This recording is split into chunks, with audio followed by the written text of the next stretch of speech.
Welcome, young wizard, to the grounds of Hogwarts, where ancient stones hold countless stories and magic whispers through every shadow.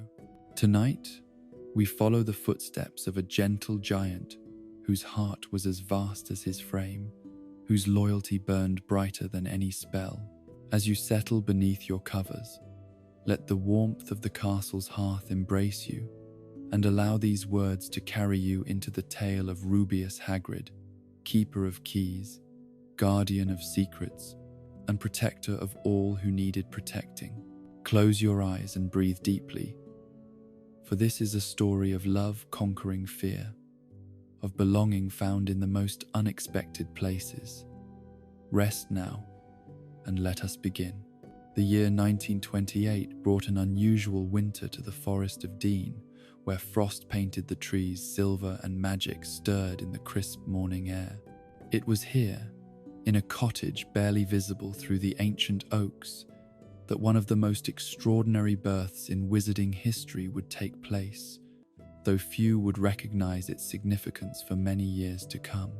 Mr. Hagrid was what most would call an unremarkable wizard, barely 5 feet tall, with thinning hair and gentle eyes that seemed too large for his narrow face.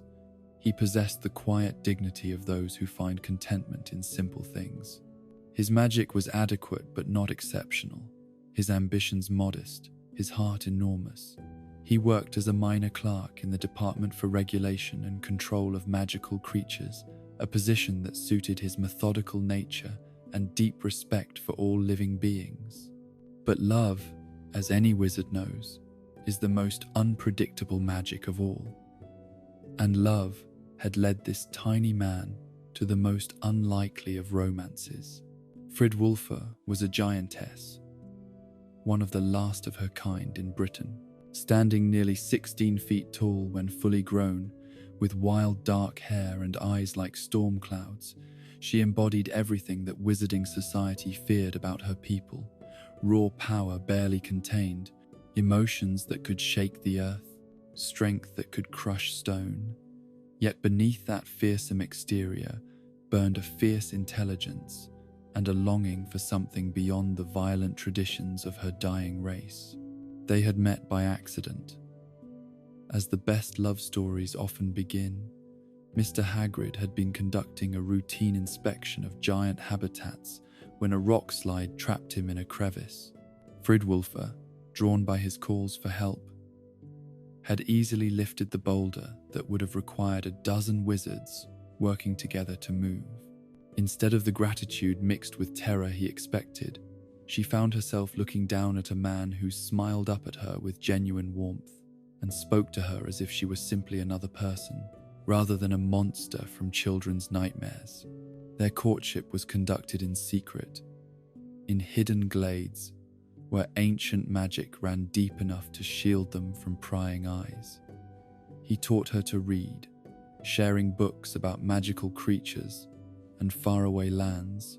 She showed him the old ways of her people, the songs that could cause storms and the dances that made flowers bloom even in winter. For a brief, shining moment, it seemed that love might indeed conquer all the barriers that society and nature had placed between them. When Fridwulfa discovered she was with child, they both understood that their secret could not be kept much longer. A half-giant child would be impossible to hide, and the wizarding world's prejudices ran deep. But Mr. Diagon, Hagrid, with the quiet courage that defines the truly brave, declared that they would face whatever came together. He found them a more isolated cottage, deeper in the Forest of Dean, where few wizards ventured and muggles feared to tread. Rubeus Hagrid entered the world on a December morning when the snow fell so heavily it seemed to muffle all sound.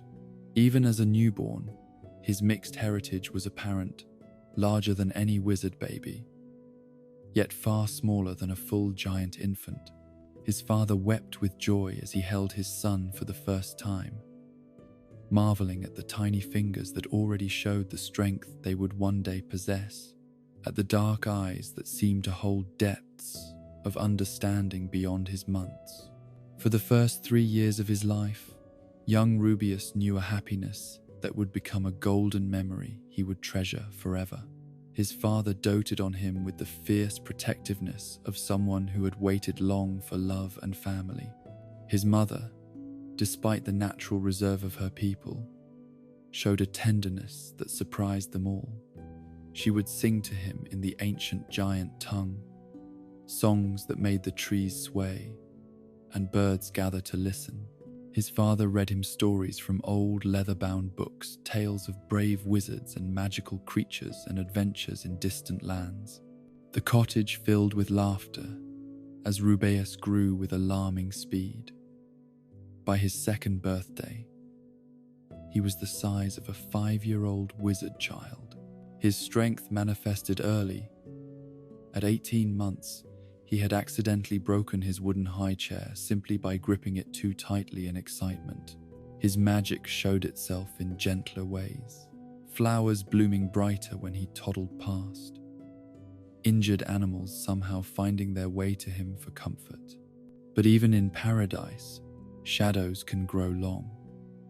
Fridwulfa began to change as her son grew older, becoming restless in ways that had nothing to do with the confines of their hidden life.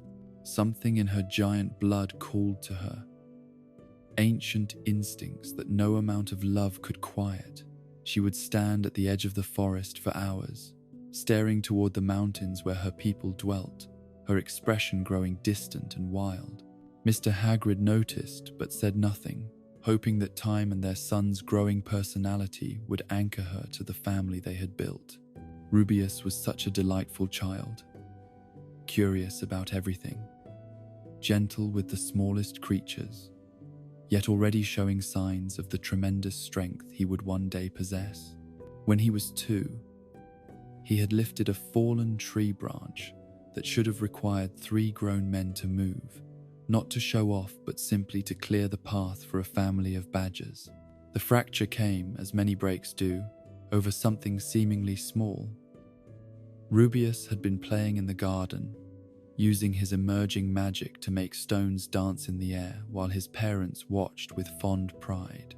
A neighbor's cat, startled by the display, had hissed and scratched the child's arm. The scratch was tiny, barely drawing blood, but Fridwulfa's reaction was immediate and volcanic. She roared with rage that shook the windows, her magic flaring in ways that made the air itself seem to crack. Only Mr. Hagrid, throwing himself between her and the terrified cat, prevented tragedy. And even then, her fury took long minutes to subside. When it did, she looked at her husband and son as if seeing them clearly for the first time in years. "This isn't who I am," she said quietly, her voice like distant thunder. "This gentleness, this domesticity, it's not in my nature. I've been playing at being something I'm not, and it's making me weak." Mr. Hagrid tried to reason with her, pointing to their son, to the life they had built, to the love that still burned between them. But Fridwulfa's mind was made up with the finality of avalanches.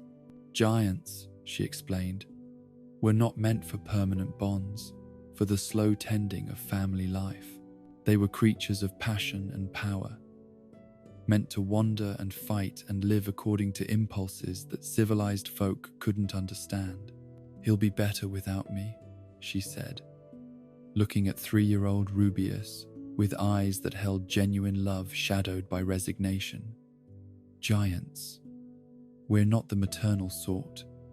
It's not in our natures.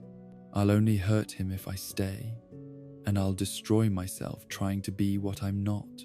The morning she left, fog hung thick in the forest, as if the very air grieved her departure. She knelt beside her sleeping son one last time, pressing a kiss to his forehead that left a warmth he would feel for days after. To her husband, she offered no words of goodbye, but her eyes held years of love and regret, and the terrible knowledge that some chasms are too wide to bridge, even with the strongest magic. Mr. Hagrid watched from the window as her massive form disappeared into the mist, carrying nothing but the clothes on her back.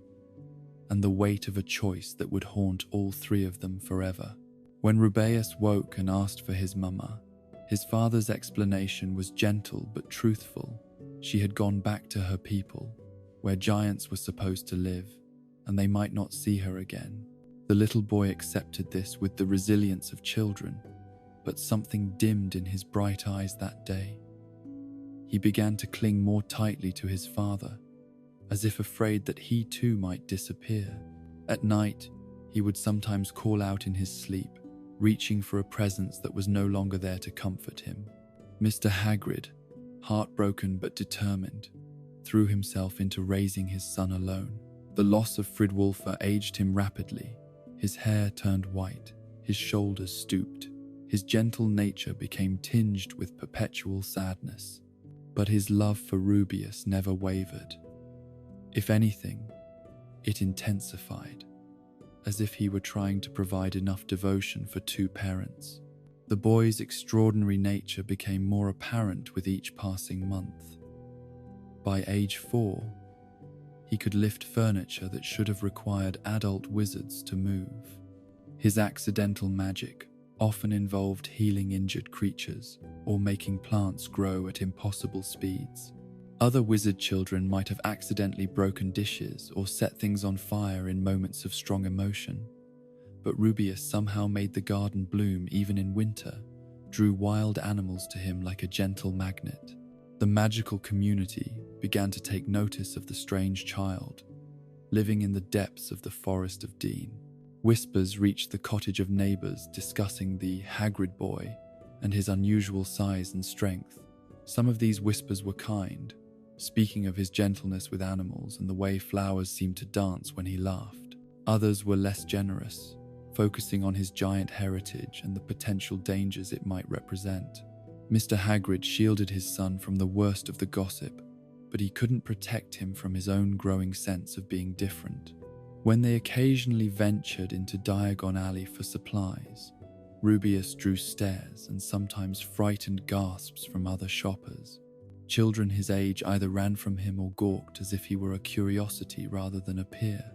These experiences taught young Rubeus his first painful lessons about the wizarding world's prejudices. He learned to make himself smaller when possible, to speak softly so as not to draw attention, to apologize quickly when his strength accidentally caused problems. His father tried to counter these harsh lessons with stories of great wizards who had overcome prejudice, of magical creatures who were feared unjustly, of the importance of judging others by their hearts rather than their appearances. At home, surrounded by his father's love and the gentle magic of the forest, Rubeus flourished despite the challenges. He developed an extraordinary empathy for all living things, perhaps born from his own experience of being misunderstood. Injured birds found their way to him, and somehow, under his gentle touch, their wings would heal. Lost young animals would appear at their door, drawn by some instinct that told them they would find safety and care. His father encouraged this gift, teaching Rubeus everything he knew about magical creatures from his work at the ministry. Together, they would venture into the forest to observe unicorns from a respectful distance, to leave offerings of food for the centaurs, to study the intricate societies of bowtruckles and pixies. These expeditions became the highlight of both their lives. Moments when Rubeus's mixed heritage felt like a blessing rather than a burden. It was during one of these forest walks, when Rubeus was 5 years old, that they encountered something that would shape the boy's future in ways neither could imagine. Deep in a grove where few wizards ever ventured, they found an injured dragon. Not one of the great, fearsome beasts of legend, but a young Welsh green, barely larger than a large dog, with a wing so badly torn it seemed unlikely to heal. Most wizards would have contacted the authorities immediately. Dragons were strictly regulated, dangerous even when young, certainly not creatures to be approached by civilians. But Mr. Hagrid saw his son's expression as they looked at the suffering creature, saw the immediate compassion and understanding that lit his dark eyes, and made a different choice. They spent the next 2 weeks nursing the dragon back to health in a carefully concealed shelter deep in the woods. Rubeus showed an instinctive understanding of what the creature needed, somehow communicating with it in ways that went beyond words. Under his care, the dragon's wing healed with remarkable speed. Its strength returned, its natural wariness of humans tempered by gratitude. When they finally released it, watching it soar into the sunset sky with powerful wing beats, Rubeus turned to his father with tears of joy streaming down his face. "Dad," he said in his small, earnest voice, "they're not scary at all, are they? They're just misunderstood." It was in that moment that Mr. Hagrid truly understood his son's destiny. Here was a child who would spend his life caring for the creatures others feared, who would find family among the lost and the dangerous and the rejected.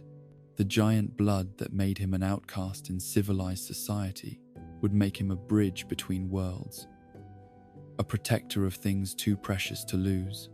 As Rubeus grew, these early experiences crystallized into an unshakable worldview. Every creature deserved compassion. Fear was usually born of ignorance. The most dangerous monsters were often the most misunderstood. And family wasn't just about blood. It was about who chose to love and protect you, regardless of what you were or where you came from. By his 6th birthday, Rubeus stood nearly as tall as his father, though his childish features and gentle demeanor made his size seem almost comical rather than threatening. His strength had grown proportionally. He could now lift his father clean off the ground when excited, a habit that never failed to make the older wizard laugh, despite the undignified nature of the experience. The cottage had been modified repeatedly to accommodate the boy's growth. Doorways widened, furniture reinforced, ceilings raised where possible. Their garden flourished under Rubeus's unconscious magical influence, producing vegetables of impossible size and flowers that bloomed in colors that shouldn't exist in nature. The local ecosystem had adapted to his presence too.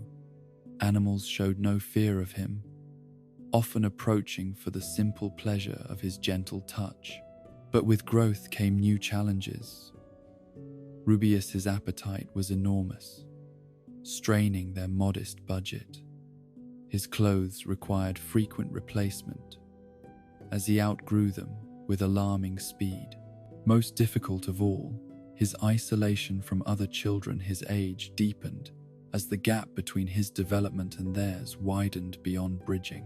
Mr. Hagrid watched his son's loneliness with a heartbreak that he hid behind smiles and extra bedtime stories. He knew that Hogwarts would eventually provide Rubeus with peers who might accept his differences, but that acceptance was still years away. In the meantime, he did everything in his power to ensure that his son's enormous heart didn't shrink to match the narrow views of the world around them. The father's health began to decline as the years passed, and the weight of single parenthood, financial stress, and constant worry took their toll. He developed a persistent cough that wouldn't respond to any healing charm he could afford. His magic, never particularly strong, seemed to fade further each year. Some evenings, he would sit by the fire watching Rubeus play with enchanted toys and wonder what would become of his gentle giant when he was no longer there to shield him from the world's cruelties. These fears, carefully hidden from his son, drove Mr. Hagrid to write letter after letter to Hogwarts, though he never sent them. In his careful handwriting, he documented Rubeus's extraordinary empathy, his gift with magical creatures, his unfailing kindness, despite the prejudice he faced. He wanted someone in authority to understand that his son, despite his giant blood, posed no threat to anyone, indeed, that he might grow to be one of the most valuable members of the wizarding community, if given the chance. As Rubeus's 7th birthday approached, father and son shared what neither knew would be their last completely carefree year together. They spent long summer evenings in the garden, Mr. Hagrid reading aloud from books about faraway magical communities, while Rubeus listened with rapt attention, occasionally interrupting with questions that showed wisdom beyond his years. "Dad," the boy asked one twilight as bats began their nightly dance overhead, "why do people get scared when they see me? I'd never hurt anyone." Mr. Hagrid set aside his book and pulled his enormous son close, marveling as he always did at how someone so large could curl up like the small child he still was in his heart. "Fear makes people do foolish things, Rubeus," he said gently. "They see your size and think of old stories about giants being dangerous. They don't take the time to see your heart. Will it always be like this?" The question was asked with the matter of fact sadness of a child who had already learned too much about injustice. "No," his father said with conviction born of desperate hope. "Someday you'll go to Hogwarts, and there you'll find people who judge you by who you are, not what you are. And after that, you'll spend your life showing the world that their fears were foolish. You'll be someone important, Rubeus. Someone who makes a difference." The prophecy in those words would prove truer than either could have imagined, though the path to that destiny would be far harder than the gentle wizard hoped. As stars emerged in the darkening sky, father and son sat together in comfortable silence, surrounded by the magical garden they had created together, protected for a little while longer by love and hope, and the fierce determination to see good in a world that often showed only its harsh face. Neither spoke of the shadow that was already approaching their peaceful life, the illness that was slowly stealing Mr. Hagrid's strength, or the loneliness that waited in the years ahead. For now, it was enough to be together, to believe in tomorrow, and to trust that love, however imperfect, would somehow be enough to see them through whatever came next. The boy who would one day be known as the keeper of keys and grounds at Hogwarts spent his childhood in this cocoon of devotion, learning lessons about compassion and courage that no textbook could teach. In the depths of the Forest of Dean, surrounded by magical creatures and his father's unwavering love, Rubeus Hagrid's enormous heart was shaped by gentleness, even as his body grew to match the giant strength that flowed through his veins. The owl arrived on a crisp September morning, when the forest still held summer's last breath and autumn's first whisper danced through the golden leaves. Rubeus Hagrid, now 11 years old, and standing nearly 6 feet tall despite his youth, was in the garden, tending to a family of injured hedgehogs, when the tawny owl swooped down with a letter bearing the most beautiful seal he had ever seen. His father emerged from the cottage, moving more slowly than he once had, his face pale, but his eyes bright with anticipation. They both knew what this letter meant. They had been waiting for it, hoping for it, dreading it all at once. With trembling fingers, Mr. Hagrid broke the wax seal and unfolded the parchment that would change their lives forever. "Hogwarts School of Witchcraft and Wizardry," he read aloud, his voice thick with emotion. "We are pleased to inform you that Rubeus Hagrid has been accepted." The rest of the words blurred together as tears of joy and relief streamed down the gentle wizard's face. His son would have his chance. Despite his mixed heritage, despite the whispers and fears, the greatest school of magic in the world had opened its doors to him. Rubeus felt a mixture of emotions swirling in his chest like a hurricane of hope and terror. For years, he had dreamed of Hogwarts based on his father's stories. A castle where magic flowed freely, where learning was celebrated, where perhaps he might finally find others who understood what it meant to be different.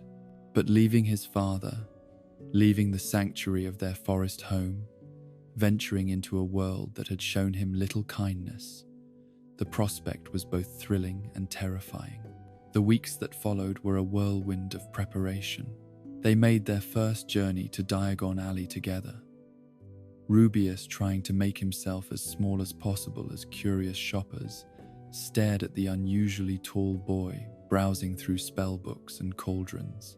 His father, drawing on every nut of their modest savings, ensured that his son would arrive at Hogwarts properly equipped, even if his robes had to be specially tailored and his shoes custom-made to accommodate his extraordinary size. The wand selection at Ollivander's proved particularly memorable. The ancient wand maker's eyes widened when they entered his shop, taking in Rubeus's impressive height and obvious mixed heritage. "Hagrid," he murmured thoughtfully. "I remember your father's wand. Willow. 9 inches. Quite flexible. Good for charm work. But you'll need something rather different." Box after box of wands were tried and rejected, each one either sparking dangerously or remaining stubbornly inert in Rubeus's large hands. Finally, Mr. Ollivander emerged from the back of his shop with a box covered in dust, his expression both curious and slightly apprehensive. "Oak and dragon heartstring, 16 inches, rather bendy," he announced. "I made this wand years ago, but could never find the right wizard for it. Too powerful for most, too unwieldy for others, perhaps." The moment Rubeus's fingers closed around the wand, warmth spread through his entire body. Golden sparks erupted from its tip, dancing through the air like tiny stars, and every object in the cluttered shop seemed to hum with sympathetic magic. It was perfect, powerful enough to channel his mixed magical heritage, yet somehow responsive to his gentle nature. "Curious," Mr. Ollivander mused, making careful notes in his records. "Oak chooses those destined for leadership, strength, and endurance. Dragon heartstring creates powerful magic, but can be temperamental. Together, in a wand of such unusual size. Yes, I think great things will come of this pairing. Great and perhaps unexpected things." The journey to Hogwarts on the 1st of September was both the longest and shortest train ride of Rubeus's young life. His father had seen him off at King's Cross Station, both of them trying not to cry as they said their goodbyes. The platform 9 3/4 had been crowded with families saying farewell to their children, and Rubeus had felt every stare, heard every whispered comment about his size and obvious mixed heritage. On the Scarlet steam engine, he had struggled to find a compartment that could accommodate his height, eventually settling in one where he had to duck his head and fold his long legs uncomfortably. Other students peered through the glass door curiously, some pointing and whispering, others quickly looking away when he met their eyes. It was his first taste of the isolation that would define much of his Hogwarts experience. But when the castle finally came into view across the dark lake, its towers and turrets glowing golden in the evening light, Rubeus felt his breath catch in his throat. It was everything his father had promised, and more. Ancient and magical and impossibly beautiful. A place where centuries of learning and wonder had soaked into the very stones.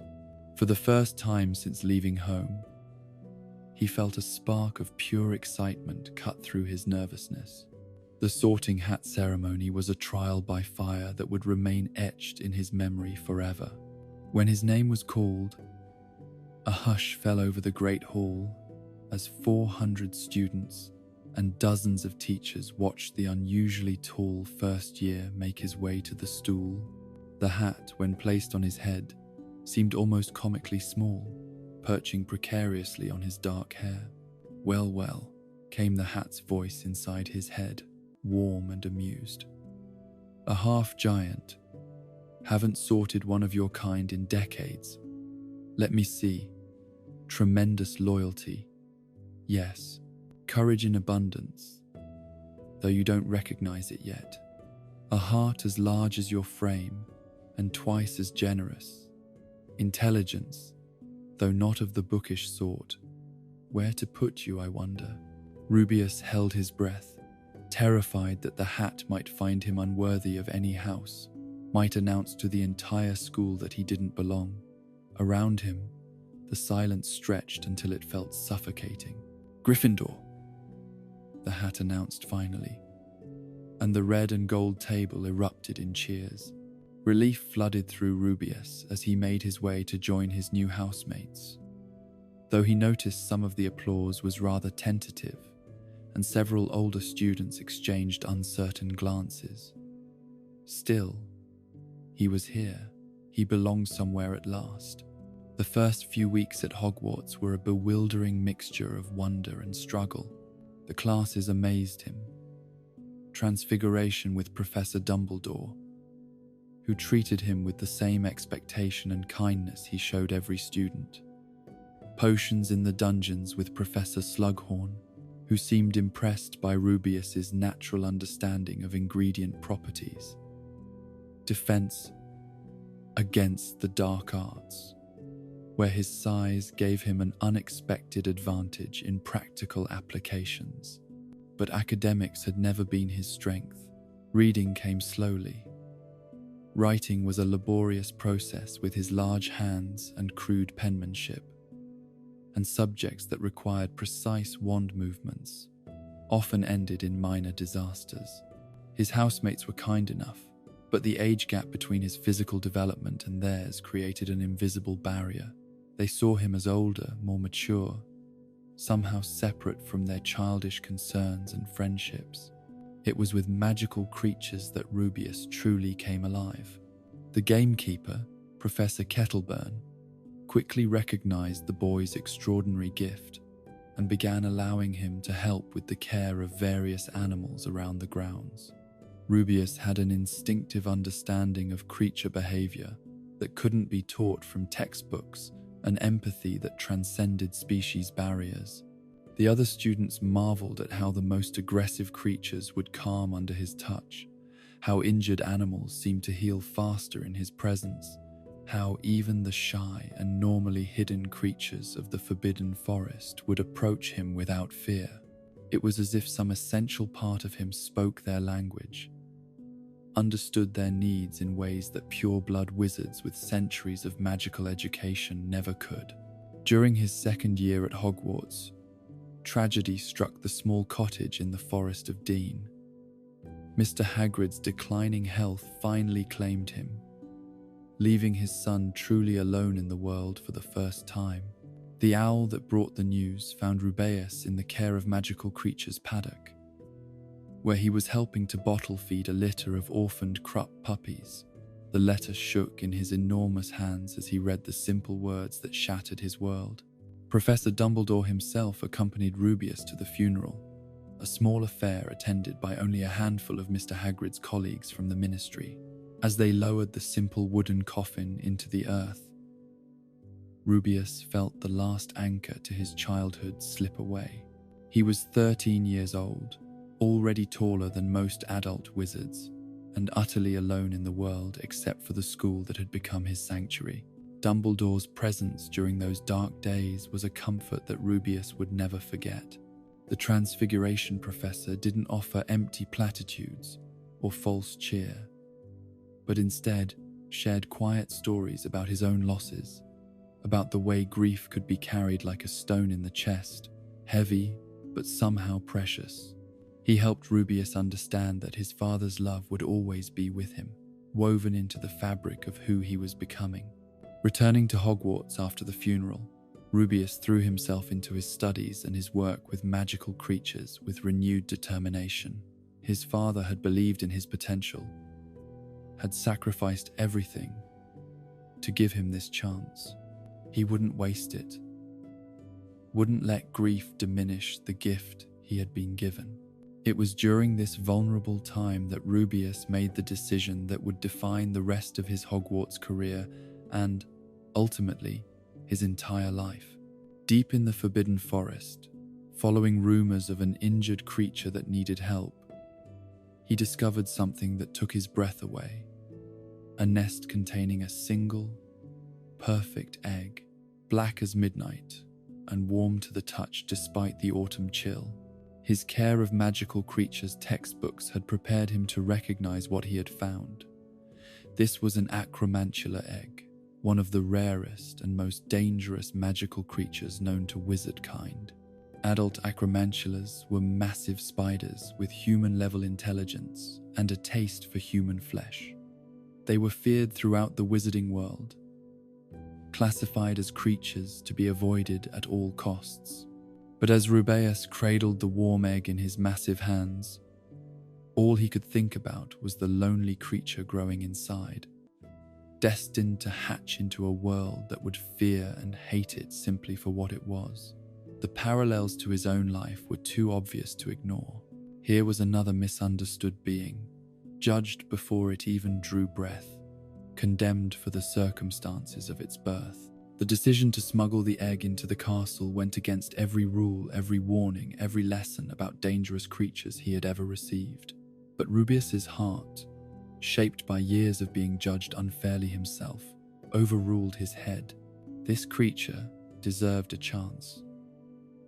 Deserved someone who would see beyond fear to the individual beneath.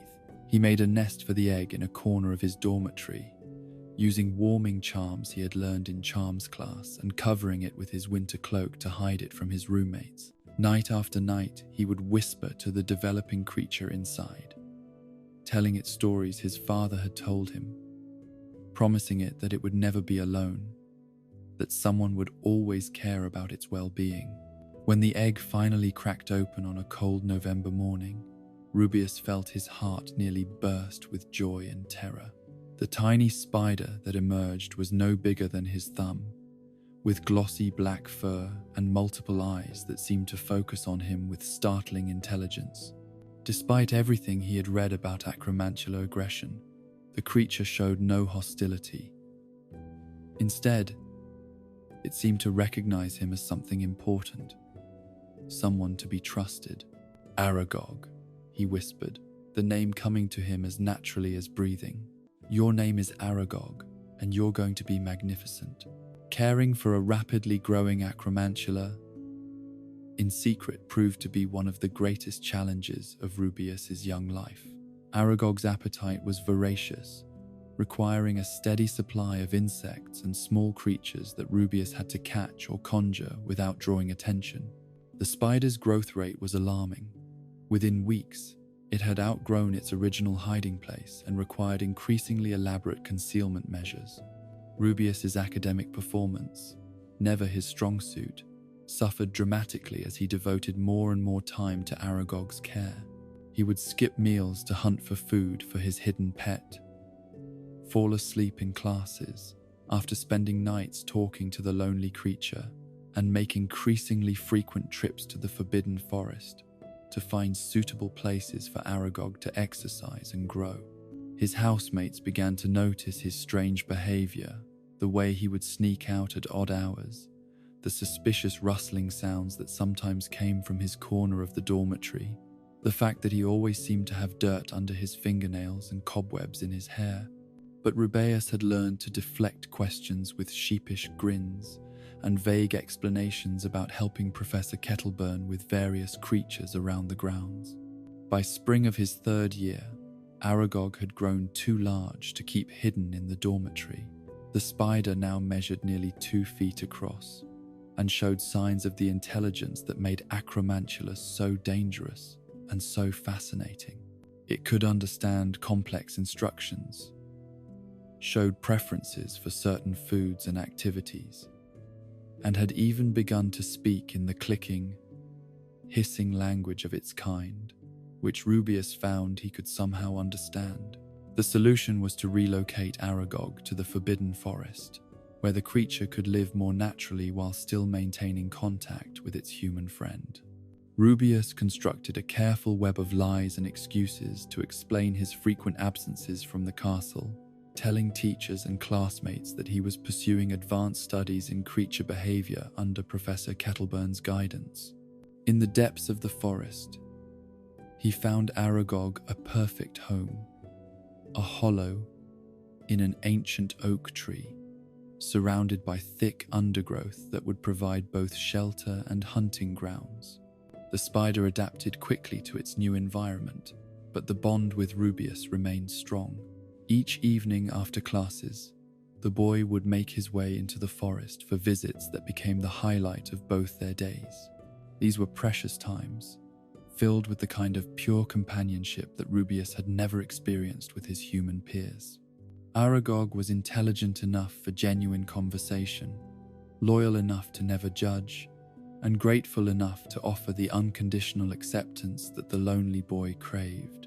In return, Rubeus provided protection, food during lean times, and the social contact that even dangerous creatures needed to thrive.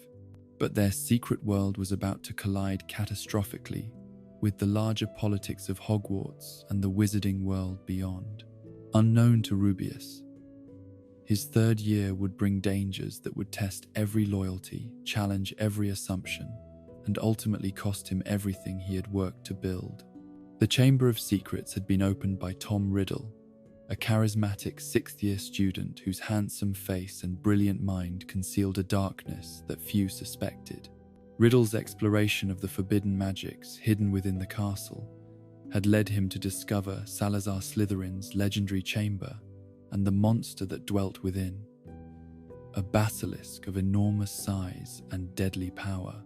But Riddle's experiments with the great serpent had gone beyond his control.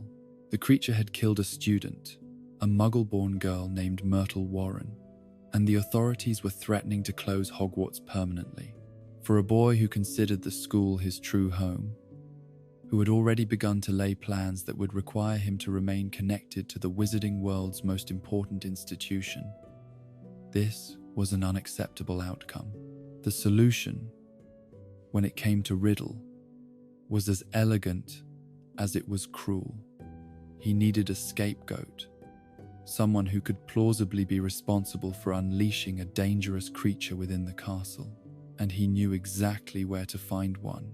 Riddle had been watching Rubeus Hagrid for months, noting the boy's frequent absences, his obvious affinity for dangerous creatures, his secretive behavior, and nervous deflections when questioned about his activities.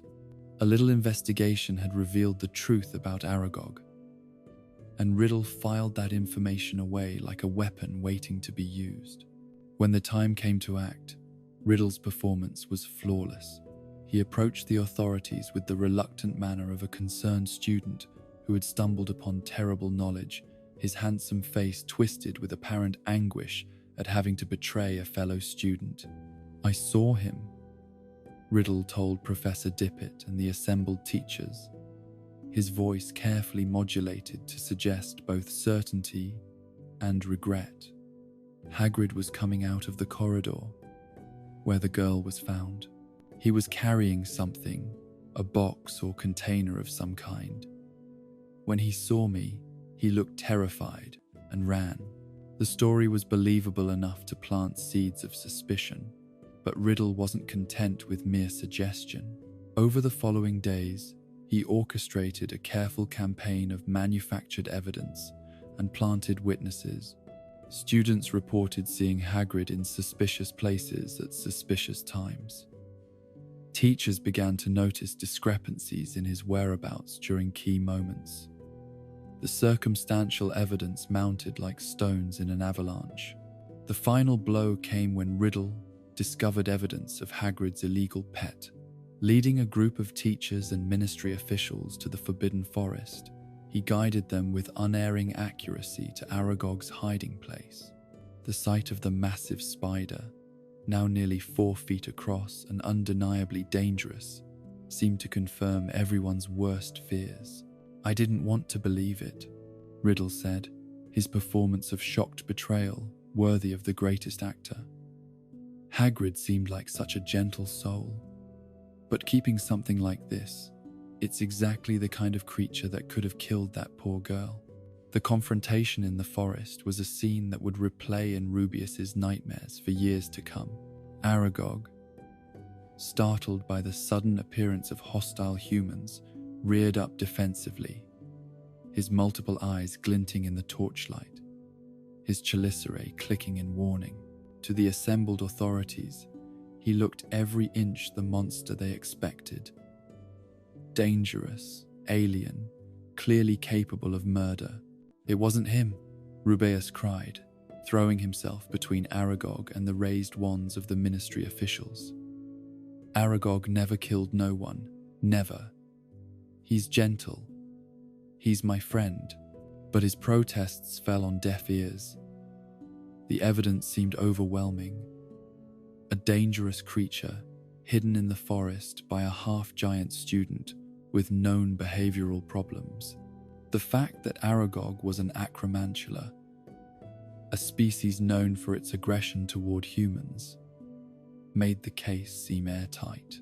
Tom Riddle watched the proceedings with carefully concealed satisfaction as Rubeus was dragged away from his friend, as Aragog fled deeper into the forest to escape the killing curses being fired in his direction, as the foundations of an innocent boy's life crumbled to dust. The performance earned him an award for special services to the school, recognition that he accepted with humble grace while privately savoring his victory. For Rubeus, the nightmare was just beginning.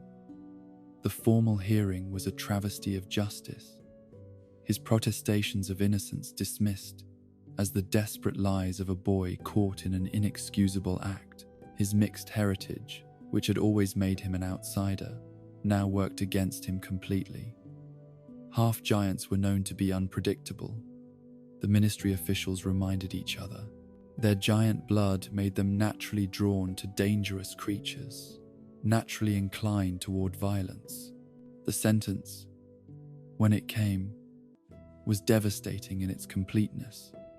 Expulsion from Hogwarts, effective immediately, his wand to be snapped in a formal ceremony, his magic officially restricted by ministry decree. He was forbidden from practicing magic, from owning a wand, from participating in wizarding society in any meaningful way. At 13 years old, Rubeus Hagrid was declared a criminal and cast out from the world he had fought so hard to join. The wand-snapping ceremony took place in the courtyard before the assembled school, a public humiliation designed to serve as both punishment and warning. As the beautiful oak wand that had chosen him so perfectly was broken in half, Rubeus felt something essential tear inside his chest. The magic that connected him to the wizarding world, that made him special, despite his mixed heritage, was being officially severed. But even in that darkest moment, a single voice spoke in his defense. Professor Albus Dumbledore, the Transfiguration teacher who had shown him kindness during his father's funeral, stepped forward with quiet authority. "Headmaster Dippet," he said, his blue eyes blazing behind his spectacles, "I believe we are making a grave mistake. This boy's character is not consistent with the crimes of which he stands accused. I have observed him closely, and I have never seen anything but gentleness and compassion in his treatment of all creatures, magical and mundane alike." Dumbledore's words carried weight, but not enough to overturn the official verdict. However, his intervention did achieve something crucial, a compromise that would save Rubeus from complete exile. The boy would be allowed to remain at Hogwarts as a servant, working as an assistant to the gamekeeper, learning practical skills while being closely supervised. It was a lifeline thrown to a drowning boy, and Rubeus grasped it with desperate gratitude. To remain at Hogwarts in any capacity was better than being cast out into a world that had already shown him so little kindness. Here, at least, he would be surrounded by magic even if he could no longer practice it openly. Here, he would have purpose, however humble. The transformation from student to servant was jarring and painful. His former classmates now looked at him with suspicion or pity, when they looked at him at all. His dormitory room was exchanged for a small hut on the edge of the forbidden forest, a crude shelter that would become his permanent home. His dreams of magical education, of proving himself worthy of his father's sacrifices, were replaced by the reality of manual labor and constant oversight. Yet somehow, in the depths of his despair, Rubeus found reasons for hope. Professor Kettleburn, the gamekeeper, proved to be a fair and understanding supervisor who quickly recognized the boy's unique gifts with magical creatures. Dumbledore made frequent visits to check on his welfare, always treating him with the respect due a valued colleague rather than a disgraced criminal. Most importantly, Aragog had survived. Deep in the Forbidden Forest, beyond the reach of ministry officials, the Acromantula had made a new home for himself. The bond between creature and caretaker remained unbroken, and their secret meetings became the foundation of Rubeus's emotional survival during those difficult early years. In the quiet moments before sleep, as he lay in his simple bed listening to the sounds of the forest beyond his door, Rubeus would sometimes allow himself to dream of vindication. Someday, he believed, the truth would emerge. Someday, the real culprit would be exposed, and his name would be cleared. Someday, he would be recognized for who he truly was, rather than condemned for what others assumed him to be. But for now, there was work to be done, creatures to care for, grounds to maintain, a new life to build from the ashes of the old. The boy who had entered Hogwarts with such hope and excitement was gone, replaced by someone harder but also perhaps more compassionate, someone who understood intimately what it meant to be judged unfairly, to be cast out, to find family among the creatures that others feared. The Hogwarts dream had become a nightmare, but from that nightmare, a different kind of destiny was beginning to emerge. Not the one Rubeus had planned, but perhaps the one he was truly meant for. In the shadow of the castle he had hoped to graduate from, he would instead spend his life learning lessons that no classroom could teach, developing skills that no textbook contained, and discovering that sometimes the most important magic happens in the spaces between what is acceptable and what is right. The boy was broken, but from the pieces, a guardian was being born, and though he could not know it yet, his greatest trials and his greatest triumphs still lay ahead in the years of patience, loyalty, and love that would define the rest of his extraordinary life. The years that followed Rubeus Hagrid's expulsion from Hogwarts as a student settled into a rhythm as steady and comforting as the changing seasons around the castle grounds. What had begun as exile gradually transformed into belonging of a different sort. Not the belonging he had dreamed of as a child clutching his acceptance letter, but something deeper, more rooted, more essential, to the very heartbeat of the ancient school. Professor Kettleburn, the gruff but kindly gamekeeper who had taken Rubeus under his wing, proved to be exactly the mentor the broken boy needed. Where others saw only a disgraced half-giant, Kettleburn recognized raw talent that could be shaped into something extraordinary. The old wizard had lost 3 limbs and half an eye to various magical creatures over his long career, but his enthusiasm for his work remained undimmed, and he found in his young assistant a kindred spirit who understood that the most dangerous creatures were often the most misunderstood. Under Kettleburn's patient guidance, Rubeus learned the practical skills that no Hogwarts classroom had ever taught. How to read the subtle signs that indicated a creature's mood, health, or intentions. How to approach a frightened animal without triggering its defensive instincts. How to prepare specialized foods for creatures with unique dietary needs. How to create safe enclosures that provided both security and enrichment for their inhabitants. But more than technical knowledge, Kettleburn taught Rubeus about the deeper philosophy that should guide anyone who worked with magical creatures. Respect was paramount, not the fearful deference that most wizards showed dangerous species, but genuine appreciation for their intelligence, their needs, their right to exist in their own ways. Patience was essential because trust, once broken, was nearly impossible to rebuild, and love, however unfashionable it might seem in academic circles, was the most powerful tool any creature handler could possess. The hut that had initially seemed like a crude punishment became, over time, a sanctuary.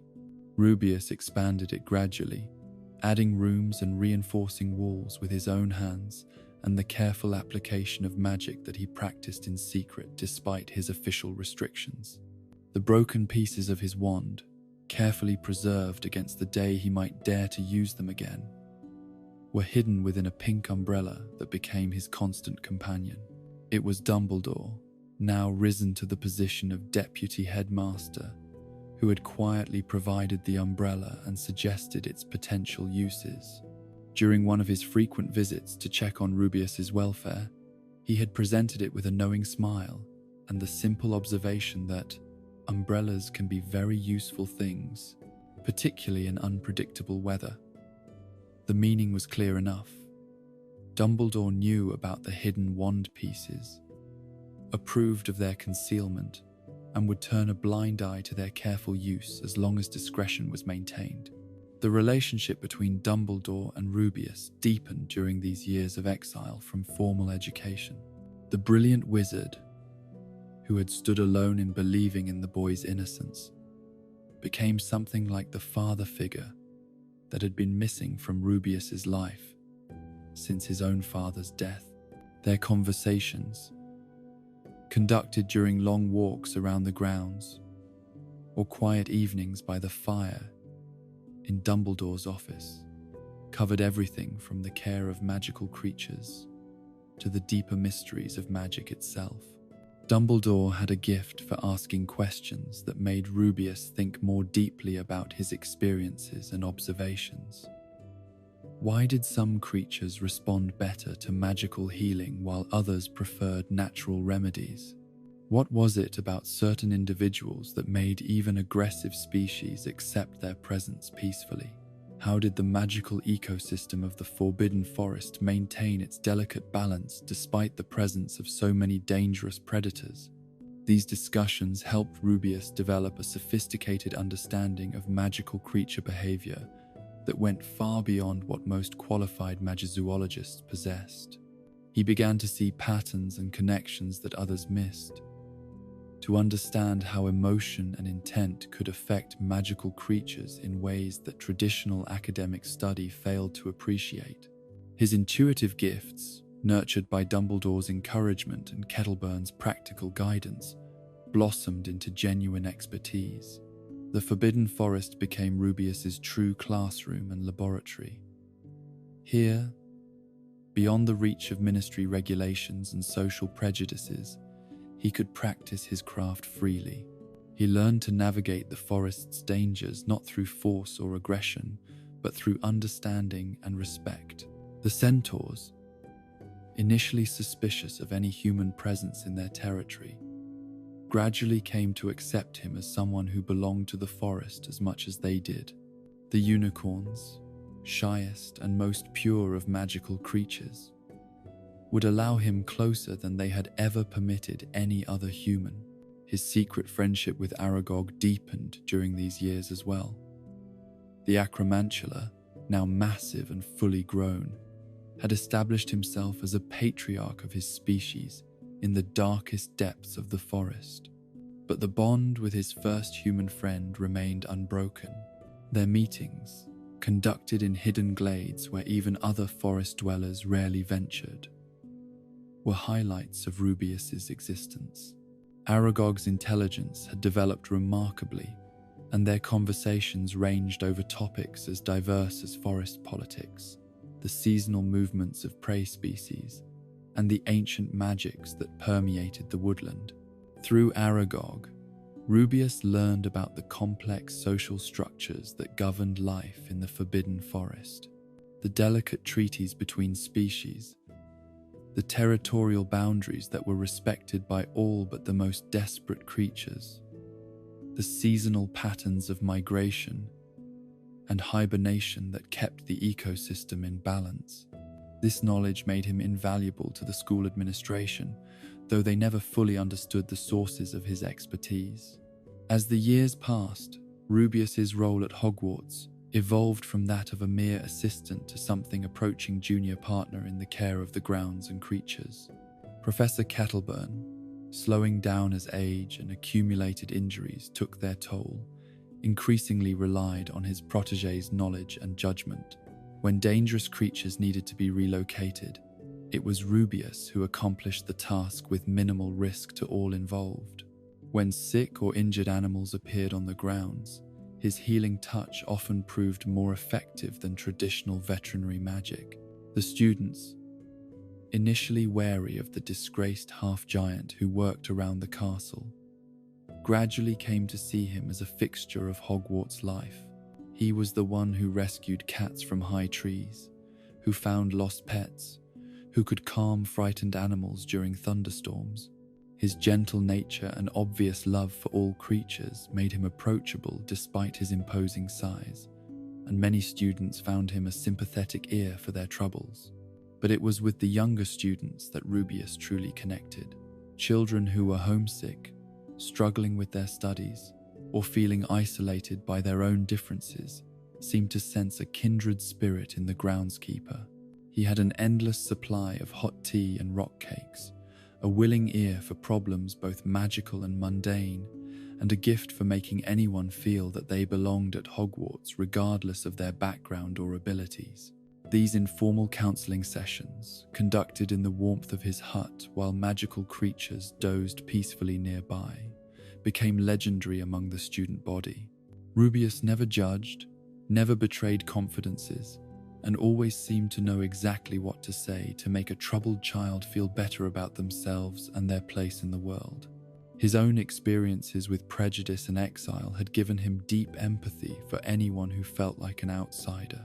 The First Wizarding War, when it came, tested every relationship and loyalty that Rubeus had built during his years at Hogwarts.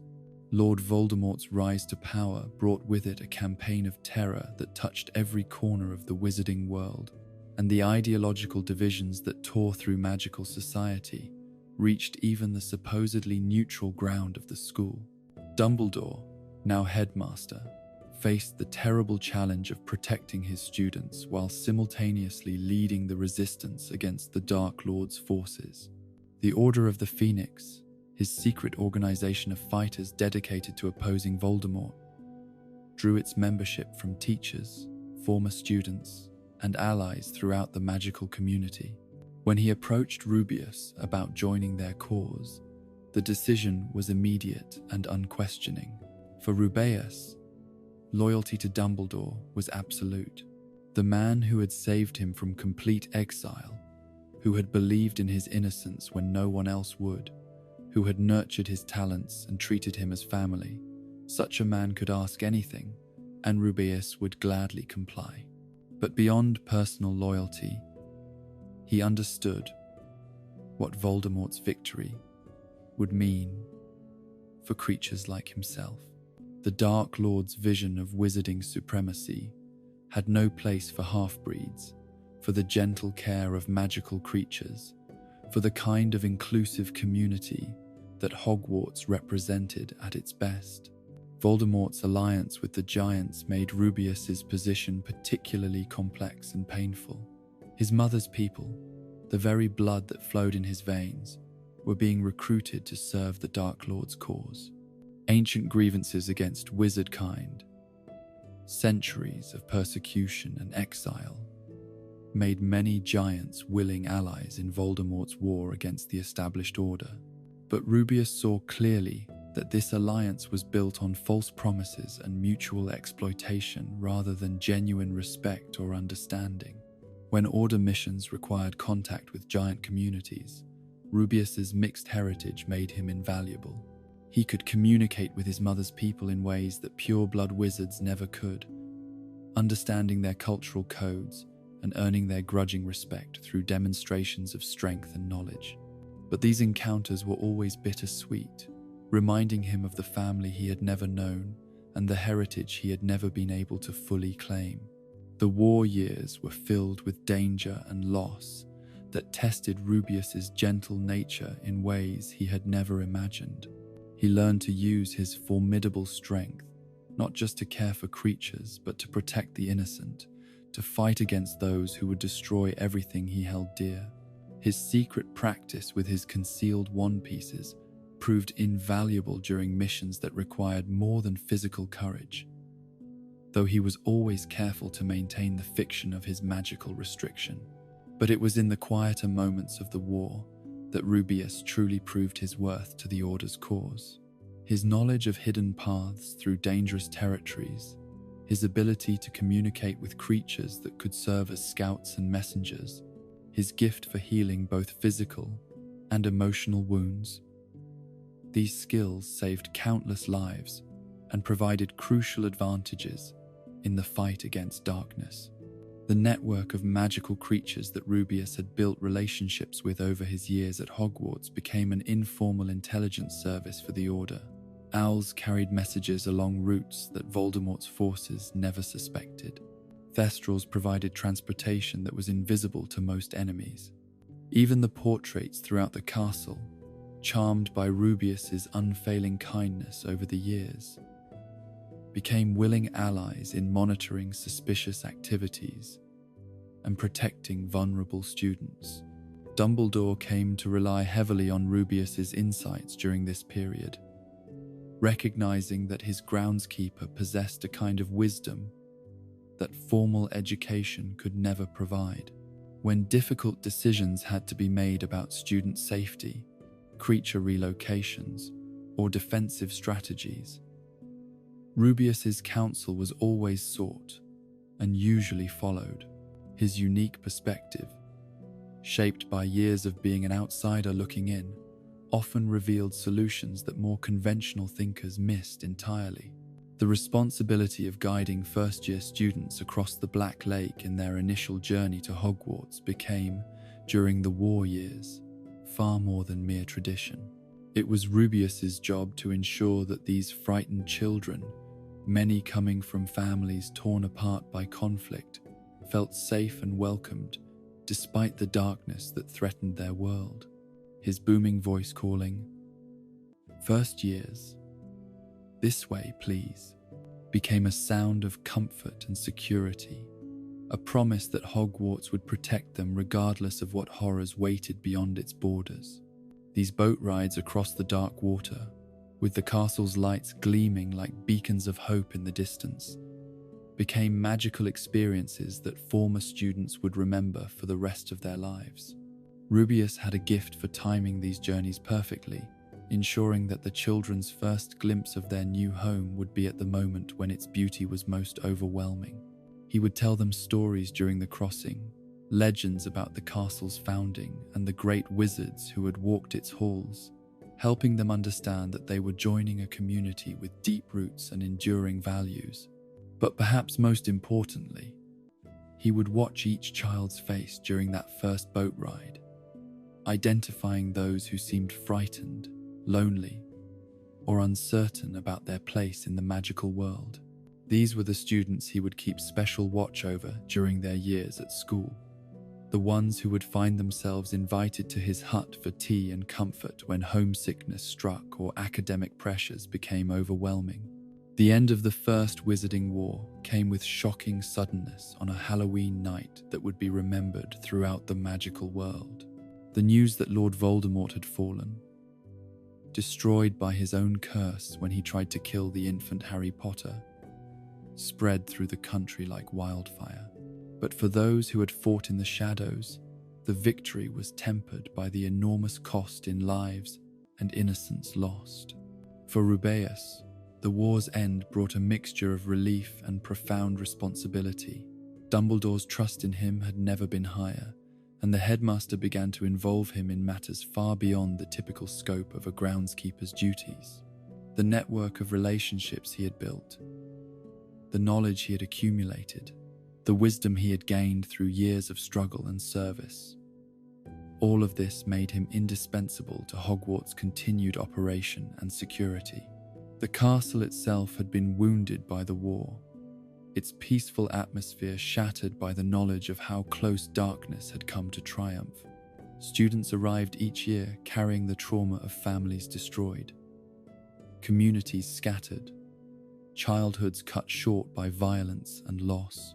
It fell to people like Rubeus, who understood suffering but had never let it poison their capacity for kindness, to help heal these wounds. His hut became an even more important refuge during these post-war years, a place where students could find unconditional acceptance and the kind of nurturing care that many had lost when their families were torn apart. The rock cakes might be legendarily hard, the tea might be strong enough to strip paint, but the love that Rubeus offered was genuine and unlimited, available to anyone who needed it regardless of their house, blood status, or academic achievement. The magical creatures in his care seemed to sense the peace that had come to the wizarding world, and they too began to heal from the stress and disruption of the war years. New species arrived in the Forbidden Forest, refugees from battlefields and destroyed habitats who found sanctuary in the carefully maintained ecosystem that Rubeus oversaw. His reputation spread throughout the magical creature communities, making Hogwarts a destination for wounded or displaced animals, seeking safety and care. But even in peacetime, Rubeus remained vigilant. Dumbledore had shared with him the terrible truth about Voldemort's defeat, that the Dark Lord had not been truly destroyed, merely reduced to a shadow of his former self. Somewhere in the world, that shadow still existed, nursing its hatred and plotting its return. When that day came, Hogwarts would need every ally, every advantage, every person willing to stand against the darkness. The years of apparent peace were really years of preparation, and Rubeus understood his role in that preparation better than most. Every creature he saved, every student he comforted, every relationship he built, was another thread in the web of love and loyalty that would be needed to face whatever came next. His own story, from outcast child to trusted guardian, proved that redemption was possible, that people could rise above their circumstances and their mistakes to become something greater than they had ever imagined.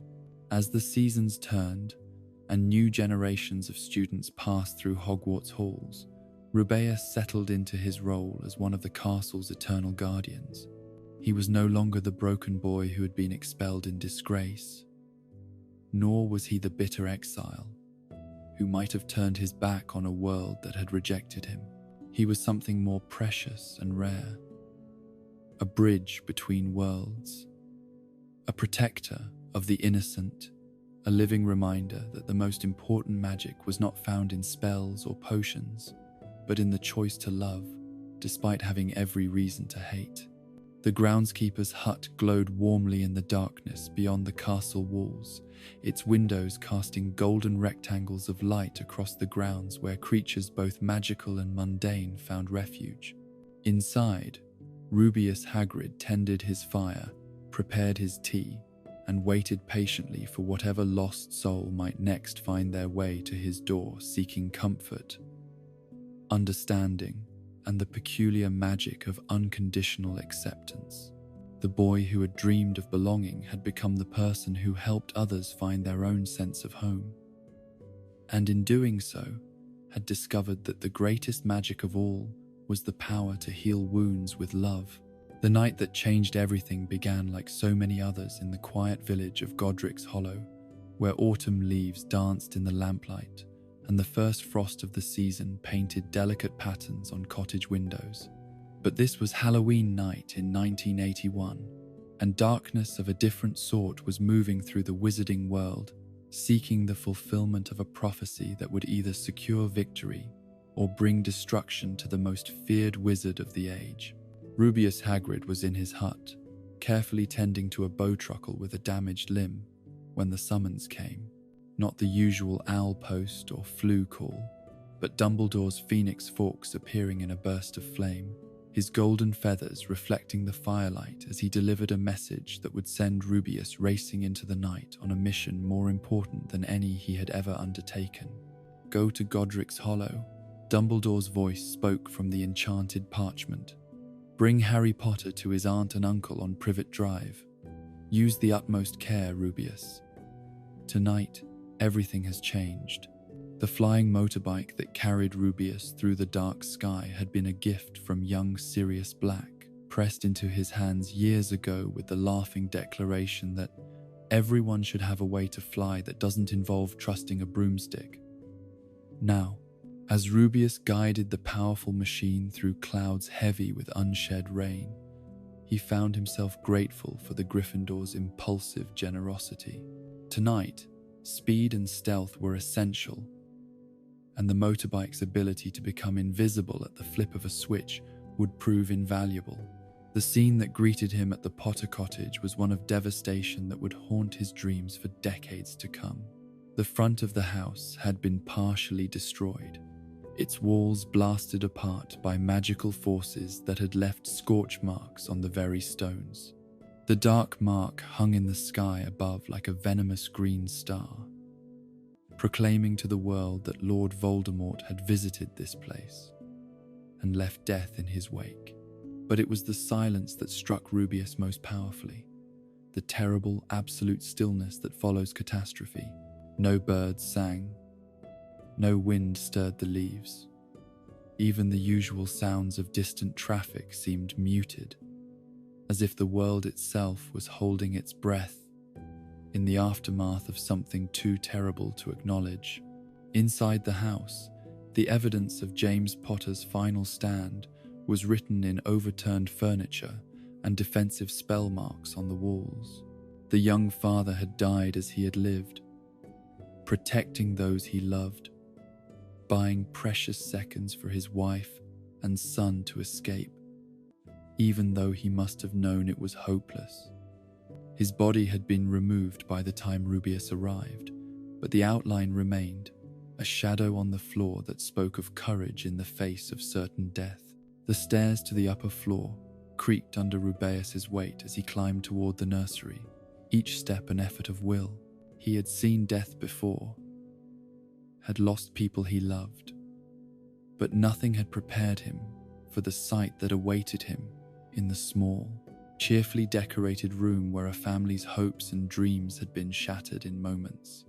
Lily Potter lay as if she had simply fallen asleep while protecting her son, one arm still reaching toward the crib where 15-month-old Harry sat quietly among his scattered toys. Her red hair, so like autumn leaves in the firelight, spread across the floor in waves that caught and held the lamplight. Her green eyes, which had once sparkled with intelligence and mischief, were closed forever. But even in death, her face held a serenity that spoke of love triumphant over hatred. Rubeus knelt beside her for a long moment, his massive hands trembling as he reached out to gently close her eyes. He had known Lily Evans during her school years, had watched her grow from a brilliant first year into one of the finest witches of her generation. She had always been kind to him, treating the disgraced groundskeeper with the same respect she showed her professors, never letting his mixed heritage or criminal record affect her warm greetings when their paths crossed on the grounds. "I'm sorry, Lily," he whispered, his voice thick with grief. "I'm so sorry I couldn't protect you." But even as sorrow threatened to overwhelm him, duty called. The baby in the crib was stirring, his green eyes, his mother's eyes, focusing on the enormous stranger who had entered his world at its darkest moment. Harry Potter, the boy who lived. The child whose survival had somehow destroyed the most powerful dark wizard in centuries reached up with chubby arms as if he had been waiting for rescue all along. Lifting Harry from the crib, Rubeus marveled at how normal the child seemed despite the lightning bolt scar that now marked his forehead. The wound was fresh, but not bleeding, carved into his skin by magic so dark and powerful that it should have killed him instantly. Yet here he was, gurgling contentedly in Rubeus's arms, showing no fear of the giant stranger who had come to carry him away from everything he had ever known. "Hello there, Harry," Rubeus murmured, his voice gentling to the tone he used with frightened creatures. "You don't know me yet, but I'm going to take care of you, going to get you somewhere safe." The sound of a motorbike outside interrupted his quiet words, and Rubeus looked up to see a familiar figure silhouetted in the doorway. Sirius Black stood there, his handsome face ravaged by grief and disbelief, his eyes wild with the kind of pain that could drive a man to madness or desperate action. "Hagrid," Sirius said, his voice hoarse as if he had been screaming. "Thank God you're here. Give me Harry. I'm his godfather. I should be the one to take him." For a moment, Rubeus hesitated. Sirius's claim was legitimate, and the love in his eyes, as he looked at the orphaned baby, was unmistakable. But Dumbledore's instructions had been clear, and Rubeus had learned over the years to trust the headmaster's wisdom even when he couldn't understand the reasoning behind it. "I'm sorry, Sirius," he said gently, stepping back from the reaching hands. "Dumbledore's orders. Harry goes to his aunt and uncle. That's what's been decided."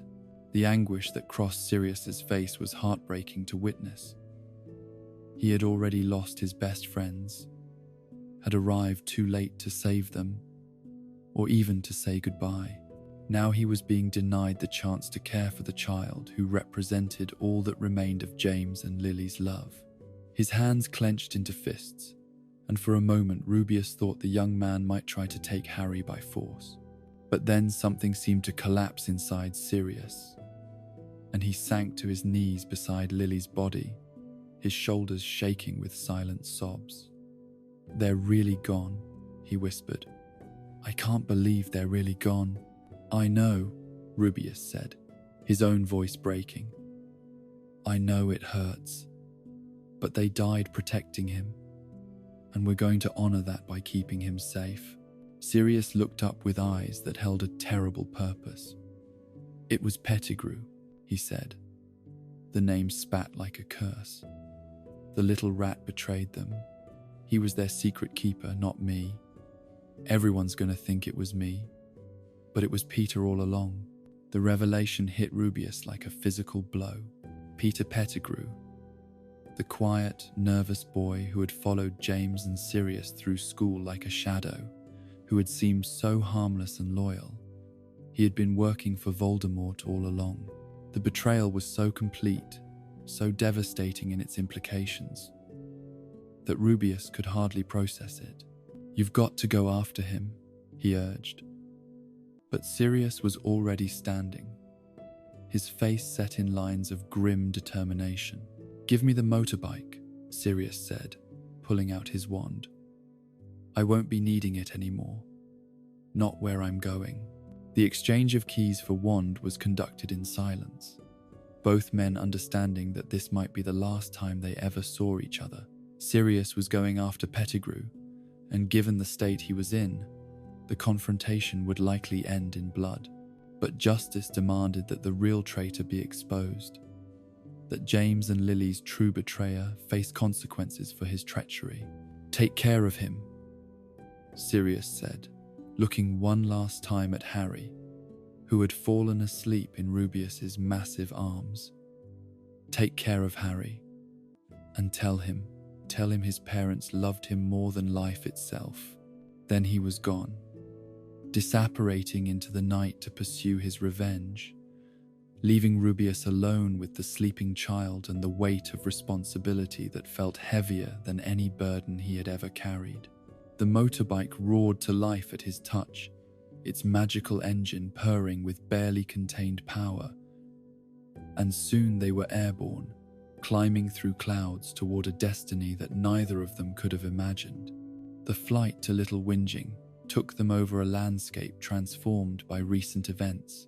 News of Voldemort's defeat was already spreading through the wizarding world, and celebrations had broken out in magical communities from Scotland to Cornwall.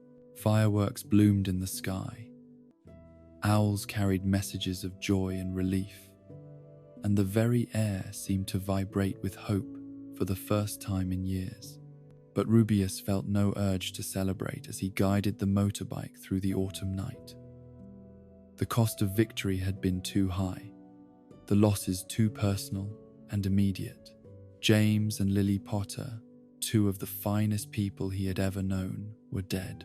Sirius Black was almost certainly headed for prison or death in his pursuit of justice. And the baby sleeping peacefully in his arms would grow up, never knowing the parents who had died to save him. Privet Drive, when they finally reached it, was everything that Godric's Hollow was not. Safe, suburban, aggressively normal in ways that spoke of lives lived without magic or wonder. The houses stood in neat rows like soldiers on parade, their gardens precisely manicured, their windows dark behind drawn curtains that kept the world at bay. It was the kind of place where a magical child would feel eternally out of place, and Rubeus's heart ached at the thought of leaving Harry here. Professor Dumbledore was waiting for them, standing beneath a street lamp like a beacon of wisdom in the overwhelming mundanity of the Muggle neighborhood. Professor McGonagall was there too, her stern face softened by grief and concern as she took in the sight of the orphaned baby and the man who had risked everything to bring him to safety. "No problems, I trust?" Dumbledore asked quietly, though his eyes were already cataloguing the signs of trauma and sorrow that marked both Rubeus and his precious cargo. "No, sir," Rubeus replied, though his voice caught slightly on the words. "Little Tyke fell asleep just as we were flying over Bristol. Try not to wake him." The transfer of Harry from Rubeus's arms to the doorstep of number 4 Privet Drive was conducted with the solemnity of a sacred ritual.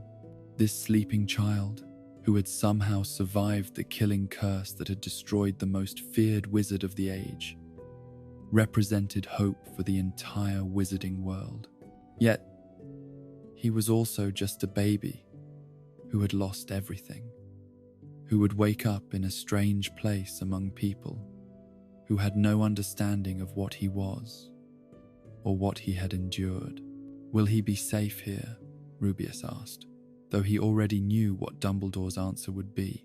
The headmaster's decisions were always made with knowledge and foresight that others lacked, but that didn't make them any easier to accept when they involved such heartbreaking consequences.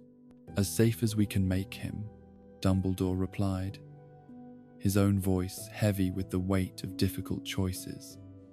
"The protection his mother's sacrifice created will be strongest here, among her blood relatives. It may be the only thing that keeps him alive if Voldemort returns." They stood in silence for a moment. 3 adults, watching over a sleeping child whose very existence had changed the course of history. Then, with whispered farewells and promises to watch over Harry from afar, they separated into the night, each carrying their own burden of knowledge and responsibility. The years that followed were a strange mixture of peace and vigilance for Rubeus. Voldemort was gone, but not forgotten, and Dumbledore's warnings about the Dark Lord's potential return kept everyone connected to the Order of the Phoenix alert for signs of his resurgence. Meanwhile, life at Hogwarts continued its eternal rhythm of terms and holidays, new students and graduating classes, the endless cycle of learning and growth that defined the ancient school. But always, in the back of Rubeus's mind, was the memory of that night in Godric's Hollow and the promise he had made to care for Harry Potter. Dumbledore had stationed watchers near Privet Drive, and their reports filtered back through carefully maintained channels. The boy was alive, healthy, growing up in safety if not in happiness. His aunt and uncle treated him with the bare minimum of care required by social conventions. But there was no love lost between them and their magical nephew. As Harry's 11th birthday approached, Rubeus found himself assigned a mission that filled him with both excitement and apprehension. He would be the one to deliver Harry's Hogwarts letter, to introduce him to the wizarding world, to begin the process of bringing the boy who lived back to the community that had never stopped thinking of him as their salvation. The hut on the rock where the Dursleys had tried to hide from the magical world was as miserable and isolated as any place Rubeus had ever seen. The storm that had driven them there raged around the tiny structure, waves crashing against the rocks below, while wind howled through every crack and crevice in the crude walls. Inside, the family huddled around a pathetic fire, their faces showing varying degrees of anger, fear, and resignation. But it was Harry who drew Rubeus's attention immediately, a thin, undersized boy with messy black hair and green eyes that were unmistakably his mother's, wearing clothes that were obviously hand-me-downs from his much larger cousin. The lightning bolt scar on his forehead was still visible, a permanent reminder of the night that had changed everything. But the boy himself seemed utterly ordinary, completely unaware of his fame or significance in the wizarding world. The reunion, though Harry wouldn't have called it that, having no memory of their previous meeting, was everything Rubeus had hoped for, and more. Here was James and Lily's son, alive and relatively well, despite the emotional neglect he had obviously suffered. Here was the child Rubeus had carried to safety on the worst night of his life, now old enough to begin his magical education and take his place in the world where he truly belonged. "You're a wizard, Harry," Rubeus said, the words carrying the weight of revelation and homecoming. For 11 years, Harry Potter had lived in ignorance of his heritage, his abilities, his very identity. Now finally, he could begin to understand who he really was and where he came from. The boy's reaction, shock, disbelief, then growing wonder, was everything Rubeus could have hoped for. To see Harry's face light up with recognition of his own magical nature, to watch him absorb the story of his parents' sacrifice and his miraculous survival, to witness the moment when he understood that he had a place in a larger, more wonderful world than he had ever imagined. These were gifts beyond price. But Uncle Vernon's reaction to the revelation was predictably hostile, and when he dared to insult Albus Dumbledore in Rubeus's presence, the half-giant's temper flared in ways he immediately regretted. The attempted transformation of Dudley Dursley into a pig, which succeeded only in giving the spoiled boy a curly tail, was exactly the kind of unauthorized magic that could have landed Rubeus in serious trouble with the peg. Ministry. Yet seeing the fear and respect in Vernon Dursley's eyes as he realized that his nephew's world had people willing and able to defend him made the risk worthwhile. These muggles had spent 11 years making Harry feel worthless and unwanted, and it was important that they understand the consequences of continued mistreatment now that the wizarding world was reclaiming one of its own. The journey to Diagon Alley was a revelation for both Rubeus and Harry, though for different reasons. For the boy, everything was new and magical, and filled with wonder. The brick wall that opened to reveal the hidden shopping district, the shops selling impossible things, the casual displays of magic that had been completely absent from his Muggle upbringing. His excitement was infectious, reminding Rubeus of his own first glimpse of the wizarding world decades earlier. But for Rubeus, the trip was an education in just how famous Harry Potter had become during his years of absence. Everywhere they went, people stared and whispered, recognizing the lightning bolt scar and the story it represented. The boy who had defeated Voldemort was a living legend, and his return to the wizarding world was news that would spread through every magical community by sunset. The stop at Gringotts Bank revealed another surprise. Harry's inheritance from his parents was substantial enough to fund his education, and much more besides. The vault that Rubeus opened with Harry's key contained not just gold, but memories of a family's love and planning for their son's future. James and Lily Potter had wanted their child to have every opportunity, every advantage they could provide, and their foresight ensured that Harry would never want for material necessities, even as an orphan. But Rubeus's mission that day involved more than just shopping and revelations. Hidden in Vault 713 was the Philosopher's Stone, one of the most precious and dangerous magical artifacts in existence. Dumbledore had entrusted Rubeus with retrieving it from Gringotts' supposedly impregnable security, and the weight of that responsibility pressed on him even as he tried to maintain a cheerful facade for Harry's benefit. The ancient stone, created by Nicholas Flamel centuries earlier, represented immortality itself, the power to create the elixir of life that could extend any wizard's existence indefinitely. In the wrong hands, it could upset the natural order of life and death, could provide unlimited wealth and power to those who already possessed too much of both. Dumbledore's plan to hide it at Hogwarts, protected by a series of magical obstacles that would challenge even the most skilled dark wizards, was their best hope of keeping it safe from those who would abuse its power. As they completed their shopping and prepared to return Harry to the Dursleys for his final weeks of summer freedom, Rubeus found himself overwhelmed by conflicting emotions. Joy at seeing Lily and James's son alive and beginning to discover his magical heritage. Sorrow for all the years the boy had been denied knowledge of his true nature. Protectiveness toward this child who had already endured so much loss and would face even greater challenges in the years ahead. And always, underlying everything else, the fierce determination to honor the promise he had made on that terrible night 10 years earlier. "See you at Hogwarts, Harry," he said as they parted ways at the Leaky Cauldron, knowing that their next meeting would begin an entirely new chapter in both their lives. The boy who had survived Voldemort's killing curse was coming home to the magical world at last, and Rubeus would be there to help guide him through whatever came next. The protection of the Philosopher's Stone required careful preparation and collaboration among Hogwarts' most skilled professors. Dumbledore's plan involved creating a series of obstacles, each designed by a different teacher, to test different aspects of magical knowledge and ability.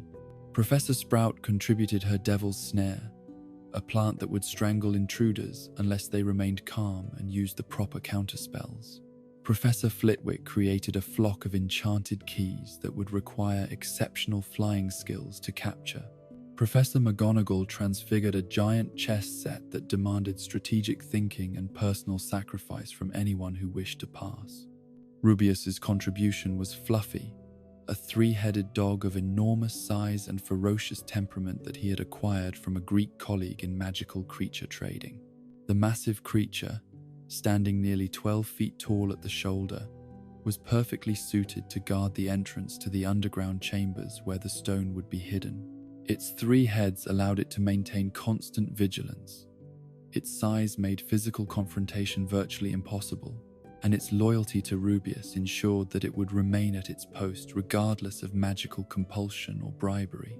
But Fluffy, like all creatures in Rubeus's care, was more than just a weapon or tool.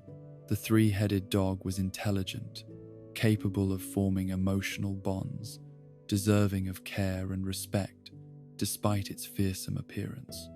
Rubeus spent hours with the creature, teaching it the specific behaviors required for its guardian role while also ensuring that its psychological and physical needs were met.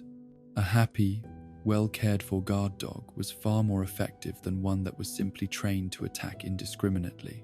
The secret of Fluffy's weakness, that music would lull the creature to sleep, was knowledge that Rubeus shared only with Dumbledore and the other professors involved in protecting the stone. It was a failsafe, a way to bypass the Guardian if legitimate access to the lower chambers became necessary.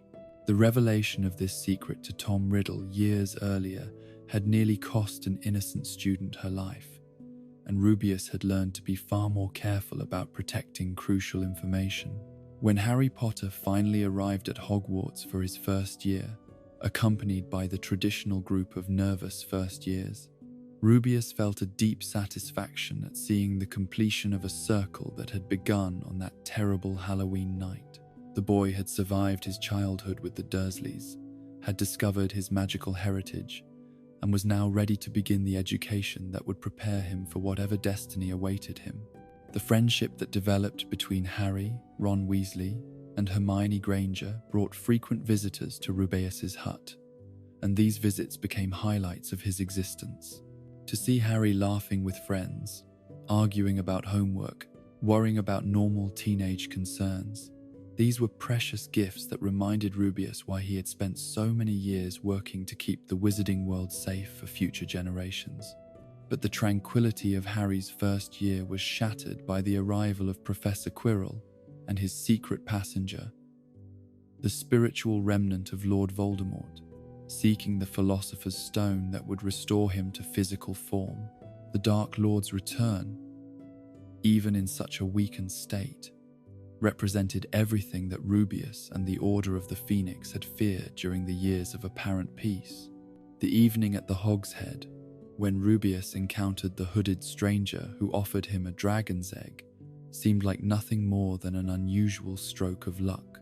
Dragons were Rubeus's greatest passion among magical creatures, and the opportunity to raise one from hatching was a dream he had harbored since childhood. The Norwegian Ridgeback egg, warm and perfectly formed, represented possibilities that overwhelmed his normally cautious nature. The stranger's questions about Fluffy seemed casual, just the kind of curious inquiries that any magical creature enthusiast might ask. How had Rubeus acquired such an unusual pet? What were its feeding requirements? Were there any particular techniques for handling three-headed dogs safely? Only later would Rubeus realize that every answer he gave was being filed away for future use by someone with decidedly malicious intentions.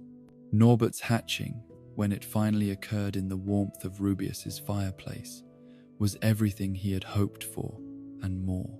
The baby dragon, no larger than a terrier but already showing signs of the magnificent creature it would become, bonded with its surrogate parent immediately. Those first days of caring for the rapidly growing dragonette were filled with a joy and purpose that reminded Rubeus why he had chosen to devote his life to magical creatures. But dragon raising in secret proved to be far more challenging than even Rubeus had anticipated. Norbert's growth rate was phenomenal, doubling in size every few days, requiring increasingly large amounts of food and space. The creature's natural fire-breathing instincts manifested early, leading to several near disasters that could have burned down the wooden hut and exposed their illegal operation to the entire school. The intervention of Harry, Ron, and Hermione in arranging Norbert's relocation to Romania was both a relief and a heartbreak for Rubeus. He understood intellectually that keeping a rapidly growing dragon in a cramped hut was neither safe nor fair to the creature, but emotionally he felt as if he were losing another member of his makeshift family. The tears he shed as Charlie Weasley's friends carried Norbert away were genuine expressions of grief for a relationship that had been brief but intensely meaningful. It was only later, when the full scope of Quirrell's manipulation became clear, that Rubeus understood how thoroughly he had been used. The dragon egg had been bait in a trap designed to extract the one piece of information that could compromise the Philosopher's Stone's security. His casual revelation of Fluffy's musical weakness had provided the final key that allowed Voldemort's servant to bypass the most formidable of the protective obstacles. The guilt that followed this realization was crushing in its intensity. Once again, Rubeus's love for dangerous creatures had been exploited by those who wished to do harm. Once again, his trusting nature and eagerness to help had made him an unwitting accomplice to dark schemes. The pattern that had begun with Tom Riddle and the Chamber of Secrets was repeating itself, and innocent people were paying the price for his mistakes. When Harry confronted Quirrell in the underground chambers and survived his second encounter with Voldemort, Rubeus felt a complex mixture of pride, relief, and renewed determination. The boy had shown courage beyond his years, had proven himself worthy of his parents' sacrifice, had demonstrated that love and friendship could triumph over hatred and selfishness. But he had also been placed in mortal danger, partly because of information that Rubeus had carelessly revealed. The end of Harry's first year brought celebrations throughout the wizarding world as news of Voldemort's second defeat spread through magical communities. But for Rubeus, the victory was tempered by hard-won wisdom about the responsibilities that came with caring for dangerous creatures and protecting crucial secrets. The boy who had once been framed for unleashing a monster had nearly enabled the return of the greatest monster of all. As he watched Harry board the Hogwarts Express for his journey back to Privet Drive, Rubeus made silent promises about the future. He would be more careful about whom he trusted, more thoughtful about what information he shared, more vigilant in protecting both the creatures in his care and the students who looked to him for guidance. The next time dark forces threatened the wizarding world, and there would be a next time, he would be ready to play his part with the wisdom that came from experience, rather than just the enthusiasm that came from good intentions. The grounds of Hogwarts settled into their summer quiet as the last student disappeared from view. But Rubeus knew that the peace was temporary. Voldemort had been defeated again, but not destroyed. And his next attempt at resurrection would likely be even more dangerous than his previous efforts. The war that had seemed to end on Halloween night 1981 was far from over, and all of them, students, teachers, creatures, and guardians alike, would need to be prepared for whatever came next in the ongoing battle between light and darkness. The summer between Harry's first and second years at Hogwarts brought an ominous quiet to the wizarding world, the kind of stillness that precedes storms. Rubeus spent those warm months tending to his creatures and grounds with unusual vigilance, haunted by the knowledge that Voldemort's spirit had been so close to resurrection. The protective wards around the school were strengthened, the Forbidden Forest patrolled more carefully, and every owl that arrived was scrutinized for signs of dark magic or malicious intent. When the students returned in September, they brought with them whispers of strange incidents throughout magical Britain. Pets had gone missing from wizarding households. Ancient protective charms on family homes had failed without explanation. Most troubling of all, there were reports of petrified garden gnomes and frozen pond life found in the grounds of several pure-blood estates, as if something had passed by that could turn living creatures to stone with a glance. Dumbledore's expression during the start of term feast was more grave than Rubeus had seen it in years. The headmaster's blue eyes, usually twinkling with hidden knowledge and gentle humor, held depths of concern that spoke of approaching danger. When he announced the new defense against the dark arts teacher, the flamboyant Gilderoy Lockhart, Rubeus noticed the slight hesitation in his voice that suggested this appointment was born of necessity rather than confidence in the man's abilities.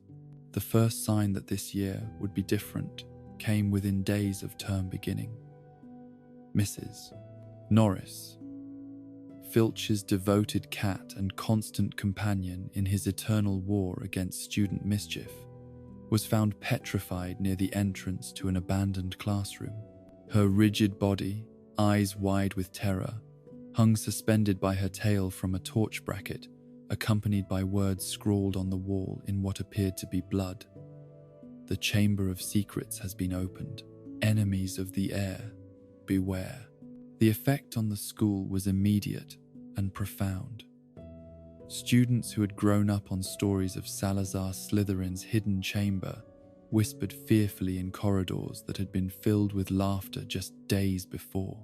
Teachers moved with increased urgency, their lessons taking on subtle warnings about advanced defensive magic and the importance of traveling in groups.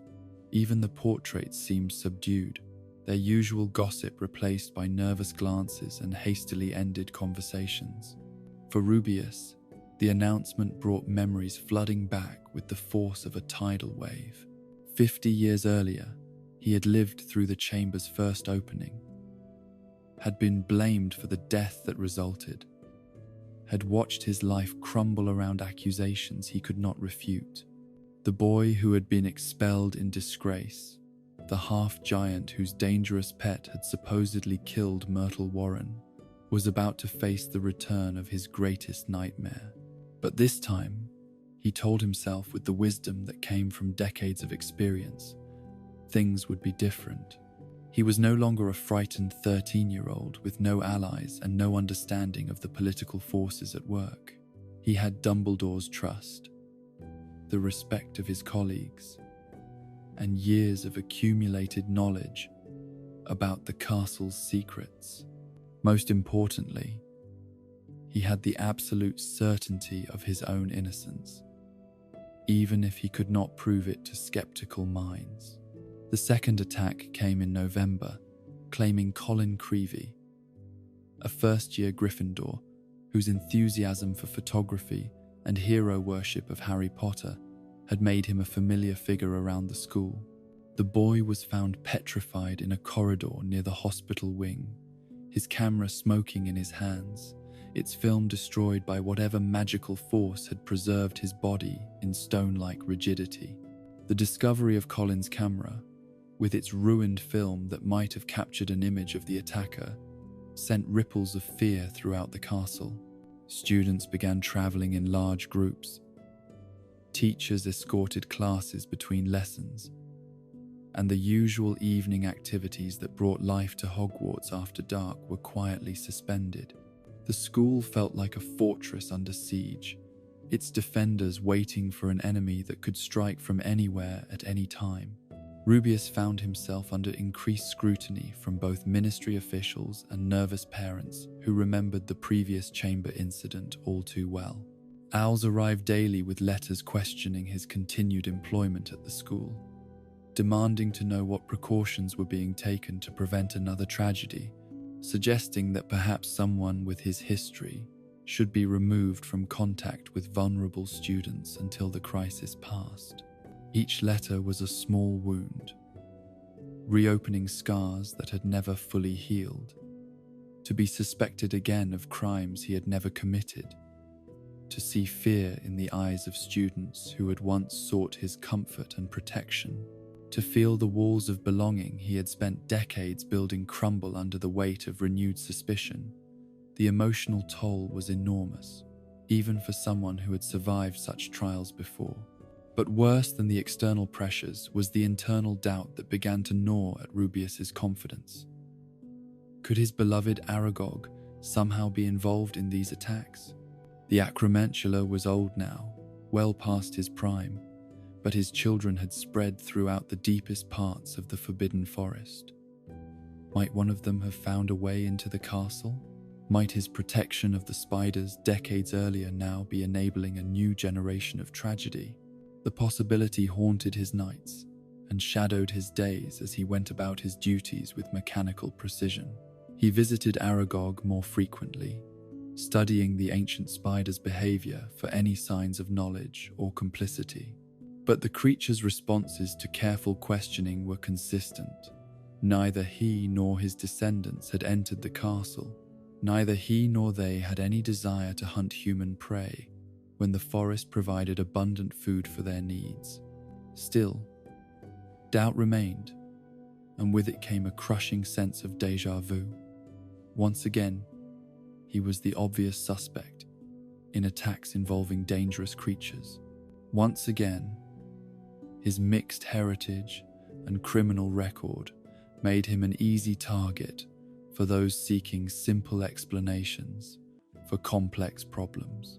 Once again, the boy who had dreamed of belonging found himself standing on the outside, watching the wizarding world turn against him with familiar cruelty.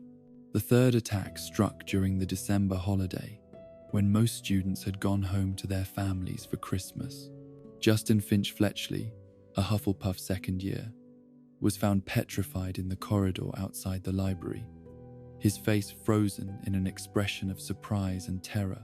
Beside him, nearly headless Nick, the Gryffindor house ghost, hung motionless in the air, his translucent form somehow affected by whatever force had claimed the living boy. The petrification of a ghost sent shockwaves through the magical community that went far beyond the previous attacks.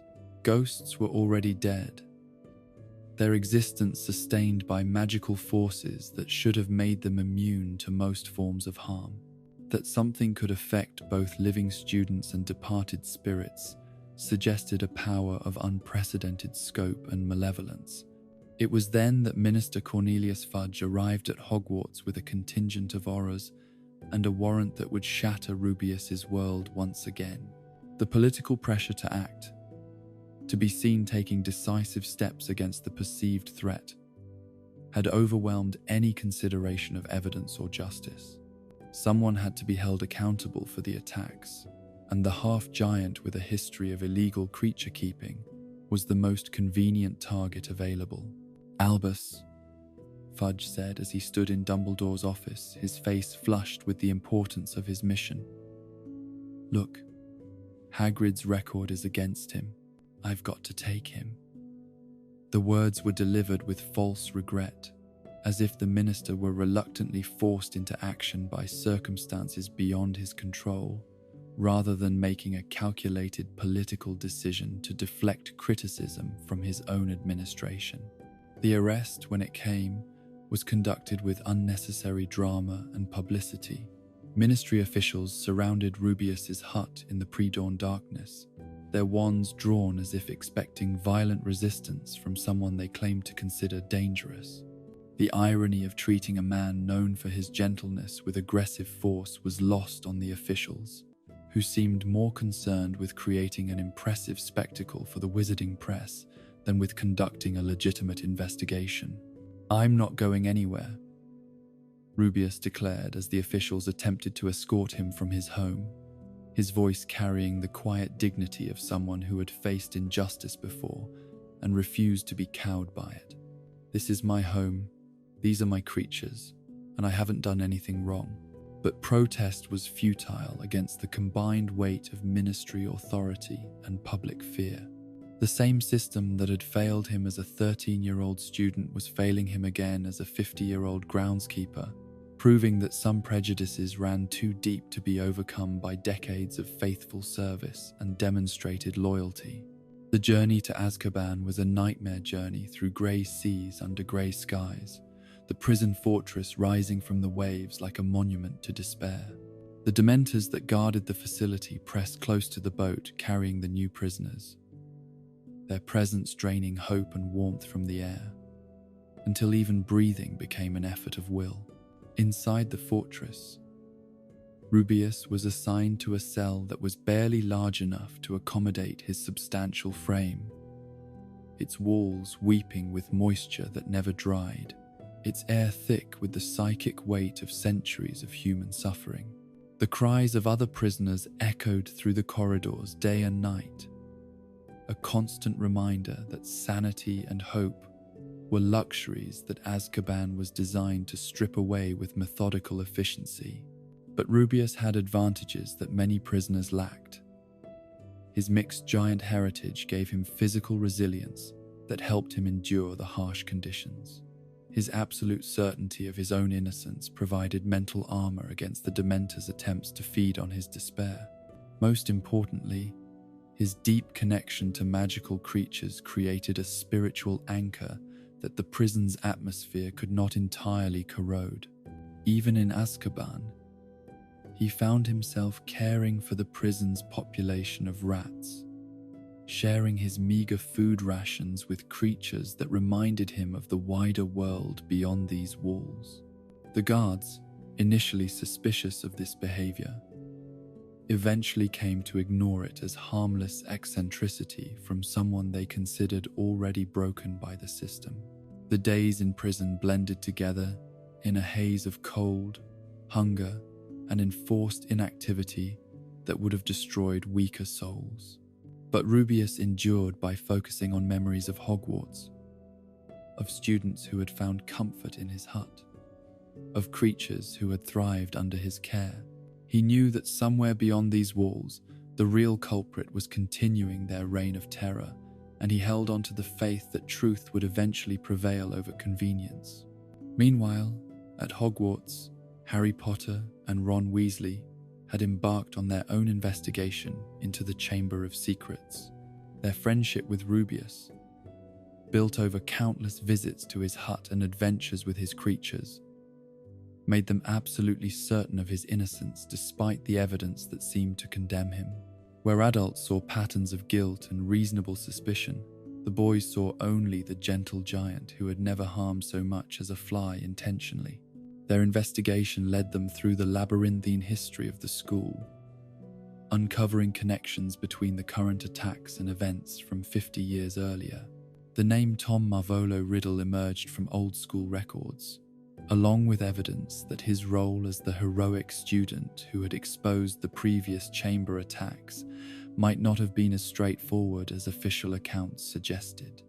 The breakthrough came through Gilderoy Lockhart's cowardice and incompetence rather than his expertise. When the fraudulent professor was exposed and fled from his responsibilities, Harry and Ron found themselves forced to continue their investigation alone. Their discovery of the chamber's entrance in an abandoned bathroom, guarded by the ghost of Myrtle Warren, provided the first real progress in the case since the attacks had begun.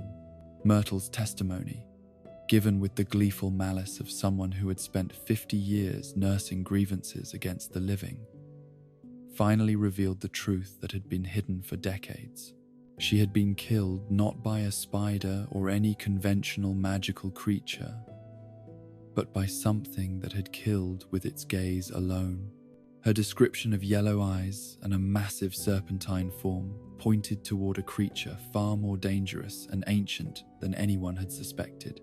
The revelation that the chamber housed a basilisk, a gigantic serpent whose gaze could kill and whose reflected image could petrify, transformed the entire investigation. This was not the work of a misguided student with an illegal pet, but the product of dark magic so ancient and powerful that it traced back to Salazar Slytherin himself. The monster that had terrorized the school was under the control of someone with access to knowledge and artifacts that went far beyond typical student mischief. Harry's confrontation with Tom Riddle's memory in the chamber itself provided the final pieces of the puzzle. The handsome, charismatic student who had been praised for solving the previous chamber crisis had actually been its architect, manipulating events to frame an innocent boy while concealing his own experiments with dark magic. The basilisk had been his weapon, directed through a magic diary that preserved not just his memories but a fragment of his very soul. The destruction of the diary and the death of the ancient basilisk at the hands of Dumbledore's phoenix broke the spell that had held the school in fear for months. The petrified victims began to recover as the magical force that had preserved them dissipated, their first conscious moments filled with confusion and relief as they awakened to a world made safe again. For Rubius, the vindication came with the same dramatic suddenness that had marked his original disgrace. One moment he was enduring another grey morning in his Azkaban cell. The next he was being informed that all charges had been dropped and he was free to return to his life and duties.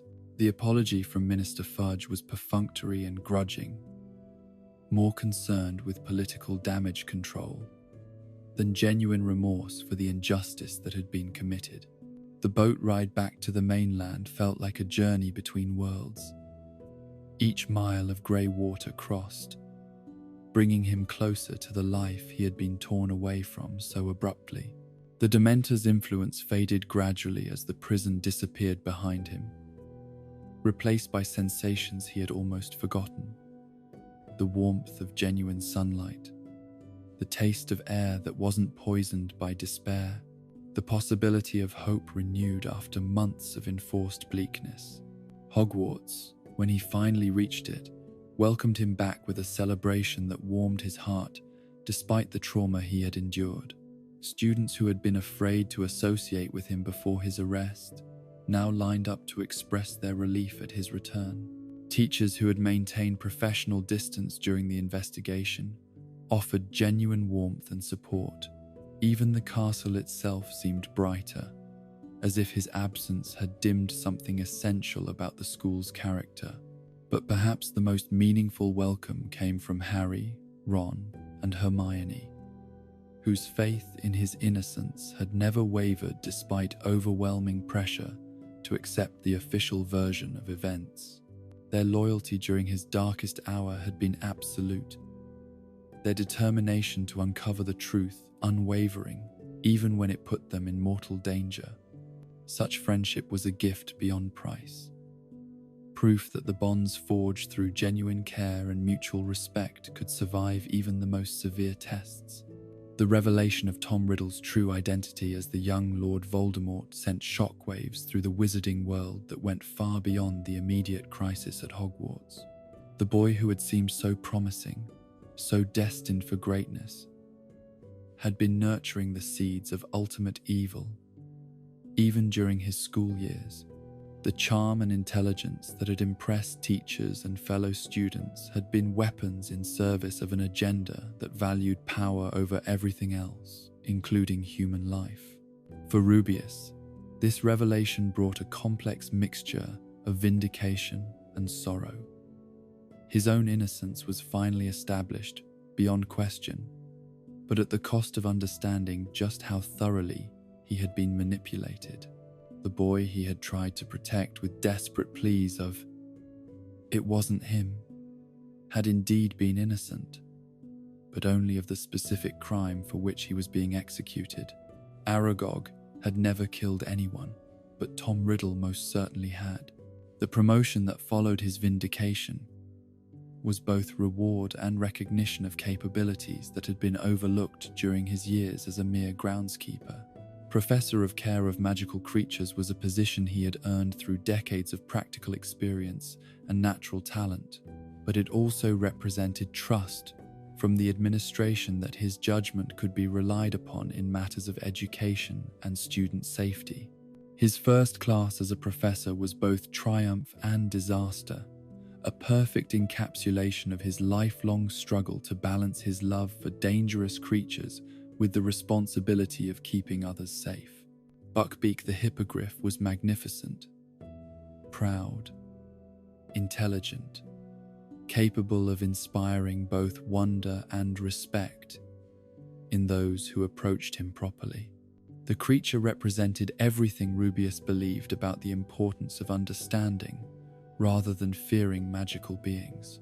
But Draco Malfoy's arrogance and deliberate disregard for safety instructions turned what should have been a lesson in mutual respect into a medical emergency that would have political ramifications for years to come.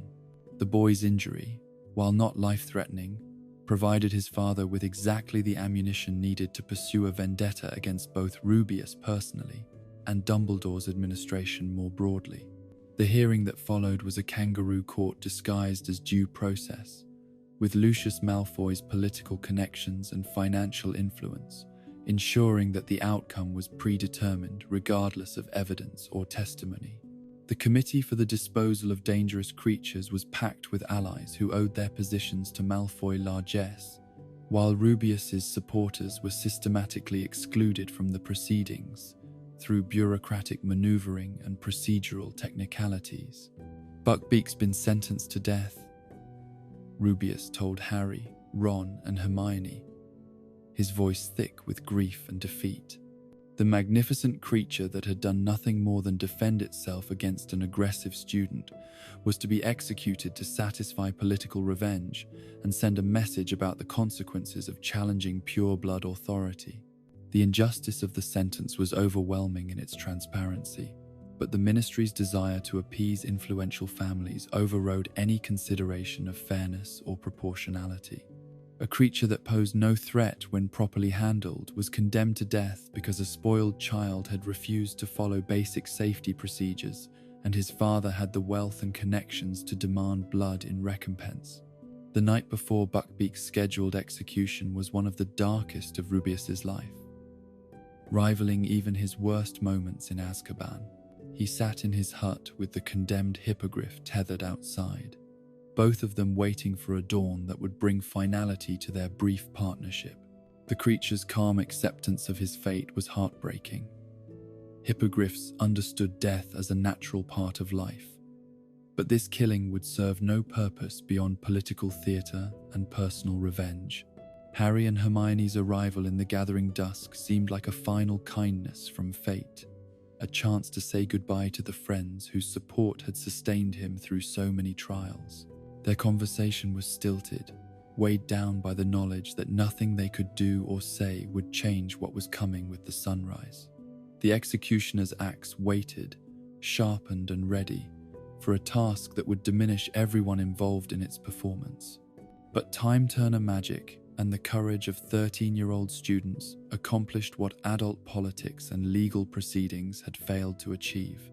In a rescue operation that violated dozens of ministry regulations and risked serious consequences for everyone involved, Buckbeak was spirited away from his execution to freedom and safety beyond official reach. The empty post where he had been tethered and the severed rope that had held him became symbols of hope, triumphant over injustice. The escape also freed Sirius Black from 12 years of wrongful imprisonment, revealing another layer of corruption and incompetence in the ministry's handling of justice. The man who should have been Harry's guardian, who had spent over a decade in Azkaban for crimes committed by someone else, was finally able to reclaim his place in the world and begin the slow process of rebuilding his shattered life. For Rubeus, the successful rescue represented something more profound than just saving a single creature from unjust execution. It proved that loyalty and courage could overcome even entrenched systems of prejudice and political manipulation. The students who had risked everything to save Buckbeak had demonstrated the kind of values that made all his years of service worthwhile, showing that the next generation might indeed be better than the one that had failed so badly in matters of justice and fairness. The aftermath of the chamber crisis and Buckbeak's rescue marked a turning point in Rubeus's life and career. No longer was he the disgraced half-giant struggling to prove his worth despite his mixed heritage and criminal record. He was a proven educator, a trusted colleague, a valued member of the Hogwarts community, whose judgment and expertise were respected by students and faculty alike. But the larger war was far from over. Tom Riddle's diary had been destroyed, but the man who had become Lord Voldemort remained alive somewhere in the wider world, gathering strength and plotting his return to power. The prejudices that had nearly cost Buckbeak his life were still embedded in Wizarding Society's power structures. The ministry's willingness to sacrifice justice for political convenience remained as strong as ever. As Rubeus settled into his expanded role as both groundskeeper and professor, he carried with him the hard-won wisdom of someone who had survived multiple encounters with injustice and emerged stronger rather than bitter. The boy who had been expelled for crimes he never committed had become the man who would help prepare the next generation for battles that were surely coming, teaching them not just about magical creatures, but about the courage required to stand for what was right, regardless of the personal cost. The grounds of Hogwarts stretched peaceful and quiet in the evening light, but Rubeus knew that the peace was temporary. Somewhere beyond the castle's protective wards, darkness was gathering its forces for another assault on everything he held dear. When that day came, and it would come, he would be ready to play his part in the defense of light, love, and the simple proposition that all creatures, magical and mundane, deserved to live free from persecution and fear. The half-giant who had once been society's scapegoat had become one of its guardians, and the transformation was complete at last. The autumn of 1994 brought with it an air of anticipation and pageantry that Hogwarts had not experienced in over a century. The Tri-Wizard Tournament, that ancient and perilous competition between the three greatest schools of European magic, was returning to Britain after decades of suspension due to its alarming casualty rate. The castle itself seemed to vibrate with excitement as preparations began for hosting delegations from Beauxbatons Academy of Magic and Durmstrang Institute, each bringing their own traditions, customs, and carefully guarded magical secrets. For Rubeus Hagrid, the tournament represented an opportunity to showcase the magical creatures that were his life's passion before an international audience of experts and dignitaries. The tasks would surely require beasts of power and majesty, creatures that could test the champion's courage, skill, and understanding of the natural magical world. His own reputation as a professor had grown steadily since his vindication in the Chamber of Secrets affair, and he looked forward to demonstrating that his unconventional approach to creature care produced results that more traditional methods could never achieve. But nothing could have prepared him for the moment when the Beauxbatons carriage landed on the grounds in a flutter of powder blue silk and winged horses, disgorging its elegant passengers onto the carefully manicured lawn. Among them, towering even above Rubeus's considerable height, was a figure that made his heart skip and his breath catch in his throat. Madame Olympe Maxime, headmistress of Beauxbatons, was the most magnificent woman he had ever seen, and unmistakably, undeniably, gloriously, a half-giant like himself. She stood nearly 9 feet tall, her presence commanding attention without effort, her bearing regal, despite the obvious mixed heritage that marked her as different from the pure-blood wizards who dominated magical society's upper echelons. Her dark hair was elaborately arranged, her robes were of the finest silk. Her jewelry spoke of wealth and status that Rubeus had never dreamed of possessing. But it was her eyes that captured him completely. Intelligent, proud, and carrying just a hint of the loneliness that he recognized from his own mirror. When their gazes met across the crowded entrance hall during the welcoming feast, something electric passed between them.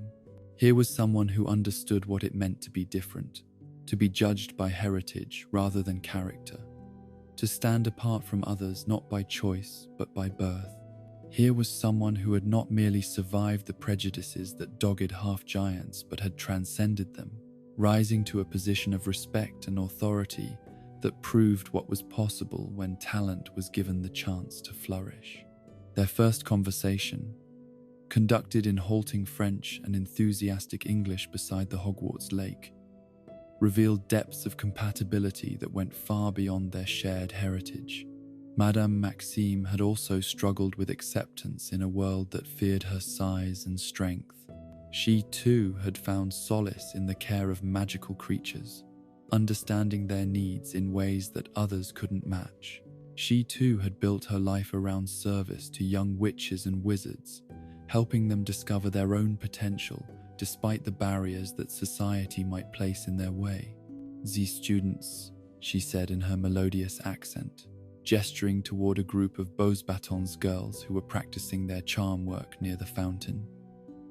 "They are like the young dragons, no? So much power, so much possibility, but they need the gentle hand to guide them properly." Rubeus nodded eagerly, his own experiences with difficult students flooding back in a rush of memories. "That's exactly right. People think you need to be harsh with the dangerous ones, but really they just need someone who understands them, someone who doesn't see them as monsters first." Their walks together around the grounds became a highlight of each day, two giants moving carefully through a world built for smaller people, sharing stories and perspectives that no one else could truly appreciate. Madame Maxime told him about her school in the Pyrenees, where young witches learned to blend French elegance with magical power, where creatures like Abraxan, winged horses, were treated as partners rather than mere tools.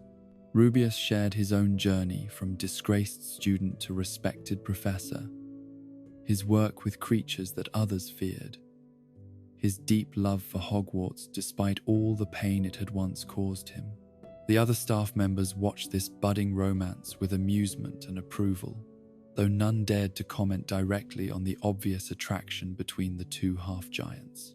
Dumbledore's eyes twinkled with particular warmth whenever he observed them together, perhaps remembering his own lost loves and understanding the rarity of finding someone who could see past surface differences to the heart beneath.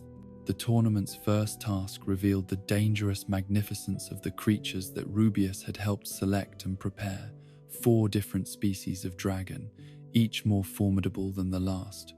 The Hungarian horntail assigned to Harry Potter was particularly fierce, its black scales gleaming like obsidian, its spike-covered tail lashing with deadly precision.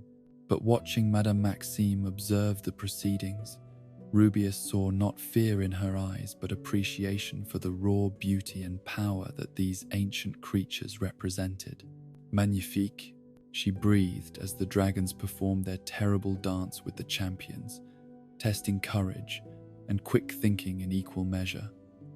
Such creatures deserve respect, not the fear that most wizards show them. You have trained them well, Rubeus. The praise from someone whose own expertise with magical creatures was internationally recognized filled Rubeus with a pride deeper than any professional achievement.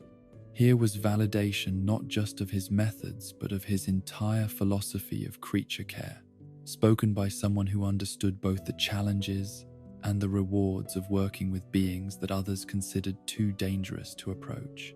Their relationship deepened as autumn gave way to winter. 2 lonely souls, finding companionship and understanding in each other's presence. They would sit by the fire in Rubeus's hut, sharing tea and stories, while Fang dozed contentedly at their feet, and the creatures of the Forbidden Forest called to each other through the darkness beyond the windows.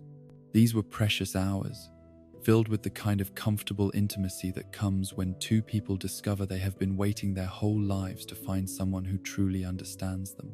But it was during one of these quiet evenings, as snow began to fall outside and the conversation had turned to their respective childhoods, that the moment of crisis arrived. Rubeus, emboldened by mulled wine and the warmth of companionship, made what he thought was a natural observation about their shared experiences as half-giants. "It's wonderful, isn't it?"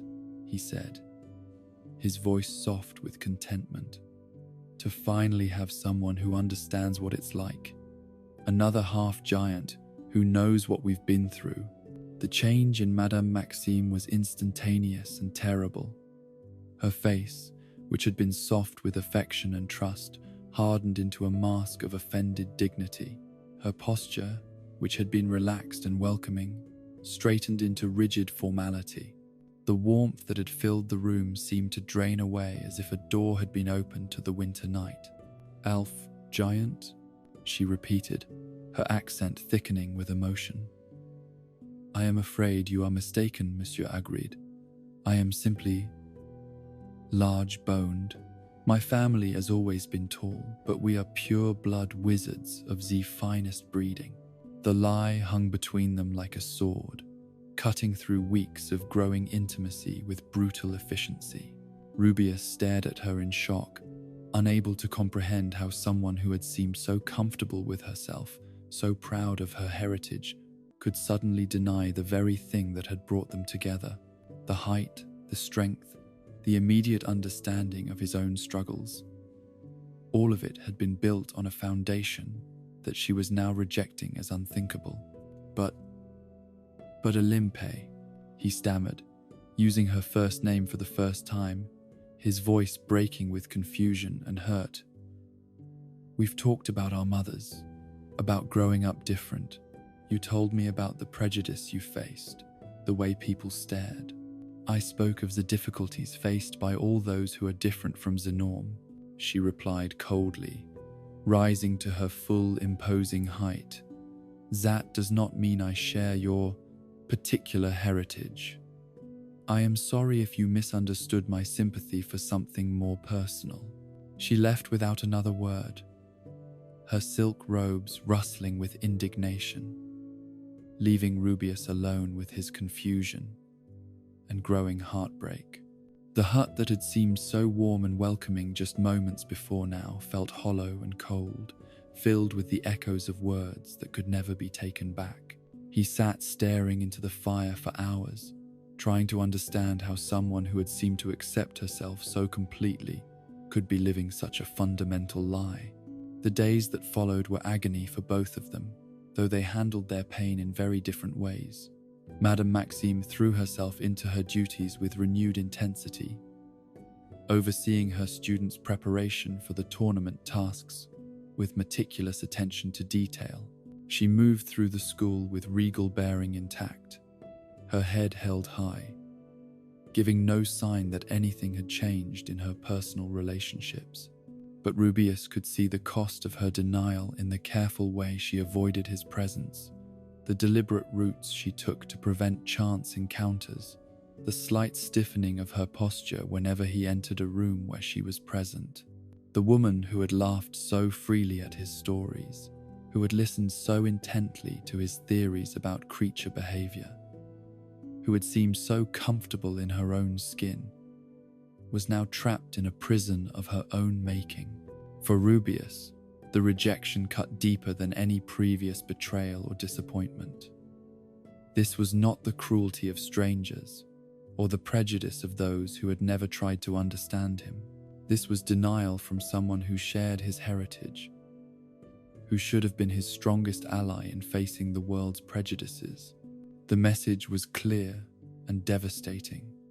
If even another half-giant found their mixed blood too shameful to acknowledge, then perhaps the world was right to see them as lesser beings. He retreated into his work with the desperate intensity of someone trying to escape unbearable thoughts. The creatures in his care had never seemed more precious.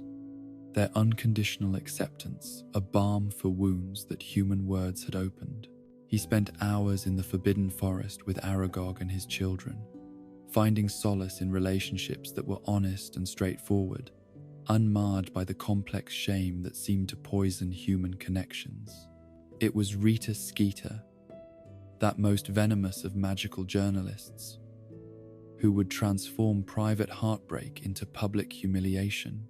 Her illegal animagus form, a beetle small enough to hide in clothing or furniture, had given her access to conversations never meant for publication, including the fatal exchange between Rubeus and Madame Maxime that had ended their romance. The article, when it appeared in the Daily Prophet, was a masterpiece of malicious journalism, designed to cause maximum damage while maintaining a facade of legitimate news reporting. Under the headline, Hogwarts Gamekeeper's Giant Secret Revealed, Skeeter had crafted a narrative that portrayed Rubeus as a dangerous half-breed whose presence at the school threatened student safety. This reporter has learned, the article proclaimed with false authority, that Rubeus Hagrid, gamekeeper and teacher at Hogwarts School, is the product of a union between a wizard and a giantess, making him a half-giant of considerable size and unpredictable temperament.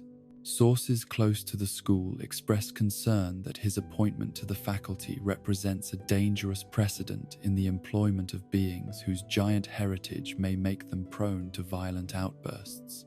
The piece went on to detail his expulsion from Hogwarts as a student, his criminal record, and his dangerous obsession with creatures that posed threats to normal witches and wizards. Every fact was twisted to support a narrative of menace and irresponsibility. Every achievement dismissed as evidence of favoritism from administrators who placed political correctness above student welfare. But it was the personal details that hurt the most. his lonely childhood, his mother's abandonment, his desperate attempt to find love with someone who ultimately rejected him for the very heritage they shared. Skeeter had somehow captured not just the facts of his conversation with Madame Maxime, but the emotional undertones, the hope and heartbreak that had marked their brief romance. The impact was immediate and devastating. Howler letters arrived by the dozen, filled with threats and condemnation from parents who demanded his removal from the school. Students who had once sought his help now crossed corridors to avoid him, their faces reflecting the fear that their families had instilled. Even colleagues who had worked with him for years began to maintain careful professional distances, as if close association with him might somehow contaminate their own reputations. Most painful of all was the way some students, particularly those from traditional pure-blood families, began to treat his classes as opportunities for mockery rather than learning. They would make loud comments about the dangers of allowing creatures to teach other creatures, would deliberately mishandle the animals in his care, would challenge his authority with the confidence that came from knowing their parents' political influence protected them from real consequences. The breaking point came when he overheard a group of Slytherin students discussing whether his giant blood made him more likely to side with the Dark Lord when Voldemort inevitably returned. The casual cruelty of their speculation, the assumption that his heritage predetermined his loyalties, was more than he could bear. For the first time since his early days as gamekeeper, Rubeus seriously considered whether his presence at Hogwarts was doing more harm than good. He stopped attending meals in the Great Hall, unable to face the stares and whispers that accompanied his every appearance. He cancelled his classes for several days running, sending word that he was ill, though everyone understood that his ailment was emotional rather than physical. He even avoided his beloved creatures, spending long hours in his hut with the curtains drawn, trying to summon the courage to face a world that seemed determined to reject him no matter what he accomplished. It was Dumbledore who finally broke through his despair, arriving at the hut one evening with tea, comfortable chairs conjured from thin air, and the patient manner of someone prepared to wait however long was necessary for healing to begin. The headmaster said nothing about the article, nothing about the controversy, nothing about the political pressure being brought to bear on the school. Instead, he simply sat by the fire and waited for Rubeus to be ready to talk. "They're right, aren't they?" Rubeus finally said, his voice barely audible above the crackling logs. "I am dangerous. My blood, my heritage. The way I can't help caring about creatures that want to hurt people. Maybe I don't belong here after all." "My dear Rubeus," Dumbledore replied, his blue eyes reflecting the firelight with gentle warmth. "If we judged people by their blood rather than their actions, I fear we would lose many of our finest citizens. Your heritage gives you strength, but it is your choices that define your character, and your choices have always been on the side of protection, nurture, and love." The conversation that followed was long and difficult, touching on years of accumulated pain and self-doubt that the recent article had brought rushing to the surface. Dumbledore listened with the patience of someone who understood that healing could not be hurried, that trust once broken required time and care to repair. But gradually, slowly, he helped Rubeus remember who he truly was beneath the labels and accusations. Harry, Ron, and Hermione's visit the next day provided the final push toward recovery that Rubeus needed. These three young people, who had risked their lives to save Buckbeak and clear his name during the chamber crisis, sat in his hut and declared with absolute certainty that they didn't care about his heritage, his size, or what the newspapers said about him. They cared about the man who had comforted them through difficulties, who had taught them to see beauty in creatures others feared, who had never let them down when they truly needed him. "You're our friend," Hermione said simply, her voice carrying the fierce loyalty that had made her such a valuable ally through so many adventures. Nothing Rita Skeeter writes is going to change that. We know who you are, and that's all that matters. The return to normal routine was gradual but steady, helped along by students who proved more resilient and fair-minded than the adults who claimed to represent their interests.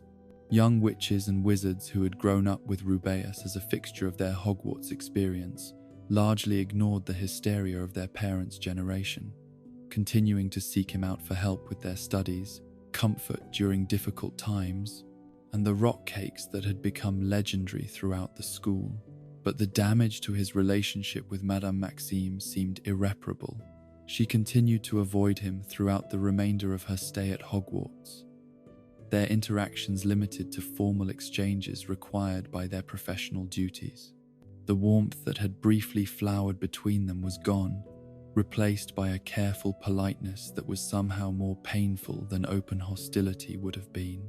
When the time came for the Beauxbatons delegation to depart, their goodbye was conducted with agonizing formality, in the presence of both school's staff and students. Madame Maxime offered her hand for a brief, cold handshake and expressed her hopes for continued cooperation between their institutions. There was no acknowledgement of what had passed between them, no recognition of the connection that had briefly made two lonely souls feel less alone in the world. But as her carriage disappeared into the distance, pulled by its magnificent winged horses toward whatever future awaited, Rubeus thought he caught a glimpse of genuine sorrow in her carefully composed expression.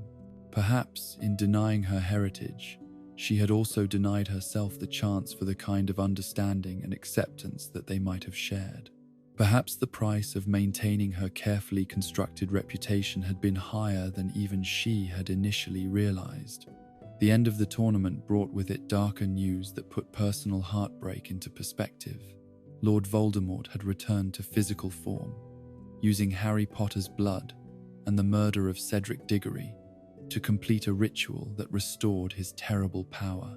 The war that many had hoped was ended forever was beginning again, with all the death and destruction that would inevitably follow. For Rubeus, the news brought a summons that would change everything once more. Dumbledore needed someone to undertake a mission that would require all the skills and knowledge that a lifetime of working with dangerous creatures had provided. The Giants, Voldemort's traditional allies in his campaigns of terror, were being courted by both sides in the emerging conflict. Someone needed to reach them first, to convince them that their future lay with those who sought peace rather than conquest. The mission would be dangerous beyond measure, requiring travel to remote mountain regions where wizards were unwelcome and survival itself was uncertain. It would mean leaving behind the safety and comfort of Hogwarts for an unknown period, abandoning the routine and relationships that had sustained him through so many difficulties. Most challenging of all, it would mean working alongside Madame Maxime, whose own mixed heritage made her invaluable for communicating with the giant communities, but whose presence would be a constant reminder of what might have been. As he prepared for the journey that would take him further from home than he had ever traveled, Rubeus reflected on the strange turns his life had taken.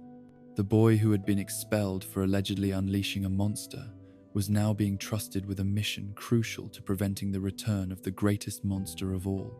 The half-giant who had been rejected by his own kind was being asked to serve as ambassador to others who shared his heritage. The man who had found and lost love in the space of a few months was about to embark on a quest that would test every lesson he had learned about courage, loyalty, and the price of standing for what was right. The giants waited in their mountain strongholds, ancient and powerful and suspicious of all wizard kind. Whether they could be convinced to abandon their traditional alliance with dark forces remained to be seen, but Rubeus knew that the attempt had to be made, that the cost of failure was too high to contemplate. The war that was coming would determine not just the fate of the wizarding world, but the future of all magical creatures. including those whose mixed blood made them outcasts from both communities they might call home. As he packed his few belongings and said his farewells to the creatures that had been his constant companions, Rubeus carried with him the hard-won knowledge that love, however briefly experienced, was worth any amount of pain. That acceptance, however fleeting, could sustain someone through years of rejection. That the bonds forged through genuine understanding were stronger than the barriers erected by prejudice and fear. The mission to the giants awaited, with all its dangers and possibilities. Whatever the outcome, he would face it with the courage that came from knowing he was fighting for something larger than himself, something worthy of any sacrifice that might be required. The half-giant who had once been society's scapegoat was about to become one of its champions, and the transformation was complete at last. The journey to the giant settlements in the mountains of Eastern Europe had been the most perilous and emotionally exhausting experience of Rubeus Hagrid's already eventful life. Traveling with Madame Maxime through treacherous terrain while maintaining the pretense of a diplomatic mission had tested every ounce of patience and professionalism he possessed. Their attempts to convince the giants to ally with Dumbledore rather than Voldemort had met with limited success, complicated by Death Eater interference and the violent politics that governed giant society. But perhaps the most painful aspect of the entire mission had been the discovery of his half-brother Grawp, a giant barely 15 feet tall who was considered a runt by his own people and subjected to constant abuse and humiliation. The decision to bring Grawp back to Britain had been made in a moment of protective instinct that overrode all practical considerations. And now, as autumn settled over Hogwarts, Rubeus was dealing with the consequences of that impulsive act of family loyalty. Grawp's integration into life in the Forbidden Forest had been a disaster from the very beginning. The young giant, traumatized by years of mistreatment and confused by his sudden relocation to an entirely foreign environment, lashed out at everything and everyone around him. Trees that had stood for centuries were uprooted in moments of frustration. Clearings that had been carefully maintained ecosystems were trampled into muddy wasteland. The delicate balance that Rubeus had spent decades establishing between the various magical creatures of the forest was shattered by the presence of a being too large and too angry to coexist peacefully with his neighbors. But it was the physical toll on Rubeus himself that most alarmed those who cared about him. Week after week, he returned from his attempts to civilize Grawp, bearing fresh injuries that spoke of a relationship built more on violence than understanding. His face was a patchwork of bruises in various stages of healing.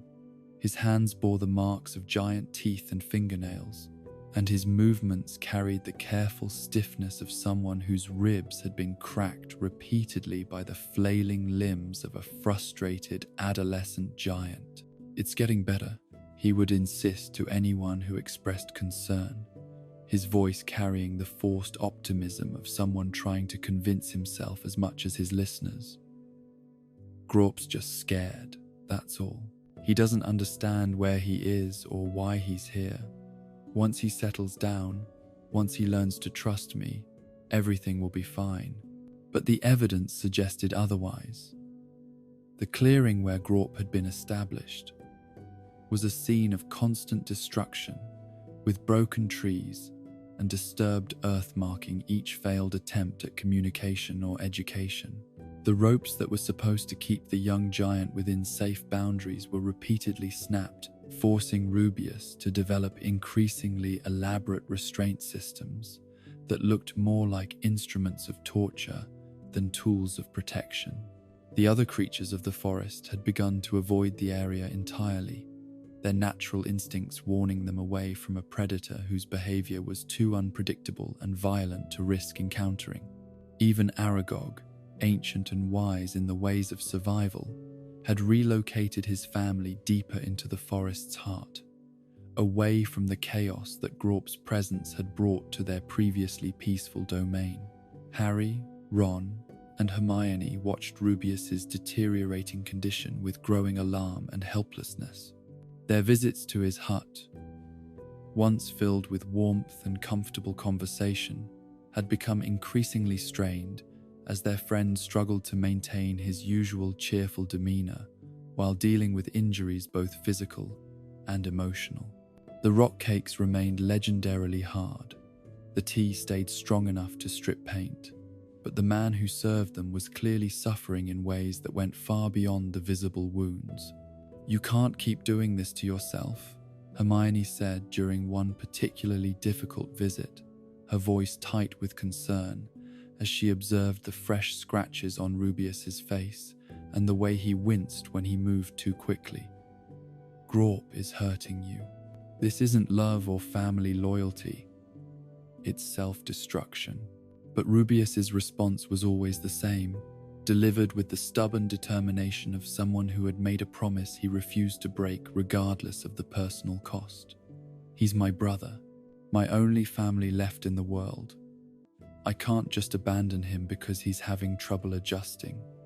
He needs me, even if he doesn't know how to show it yet." The autumn term at Hogwarts proceeded under the shadow of multiple crises that seemed to compound each other with each passing week.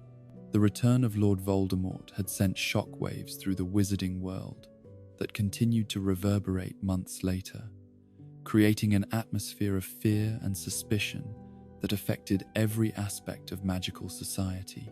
The Ministry of Magic's response to this crisis had been to deny its reality entirely, launching a campaign of misinformation and character assassination against anyone who insisted that the Dark Lord had indeed returned to power.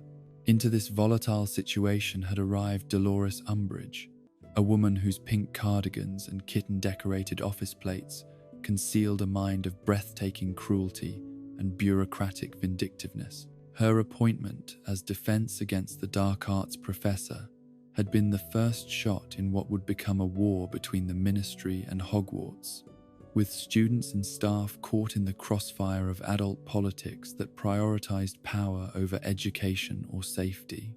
Umbridge's particular hatred for what she termed half-breeds made Rubeus an immediate target for her attention and malice. His mixed giant heritage, which had been a source of periodic controversy throughout his career, now became a weapon that she wielded with surgical precision to undermine his authority and question his fitness for his position. The educational decrees that she issued with increasing frequency seemed designed specifically to create grounds for his dismissal, each new regulation crafted to make his job impossible to perform within the constraints of ministry-approved methodology. "Professor Hagrid," she announced during one of her unwelcome classroom inspections, her saccharine smile belying the venom in her voice. "I noticed that your lesson plan for today involves direct student contact with a creature classified as potentially dangerous by ministry standards. Perhaps you could explain how this aligns with our new emphasis on theoretical study over practical application." The bowtruckles that Rubeus had brought for the lesson were among the gentlest creatures in his care, stick-like beings whose greatest threat was their tendency to become emotionally attached to the trees they guarded. But under Umbridge's twisted interpretation of safety regulations, any creature that possessed claws or teeth, no matter how small or well-intentioned, became evidence of his reckless disregard for student welfare. Each inspection became an exercise in creative interpretation, with Umbridge finding fault in teaching methods that had been successful for years and questioning decisions that were based on decades of practical experience. The students, initially confused by her interference, gradually began to understand that they were witnessing not quality control but systematic persecution, designed to remove a teacher whose very existence challenged the ministry's narrow definition of acceptable wizarding society.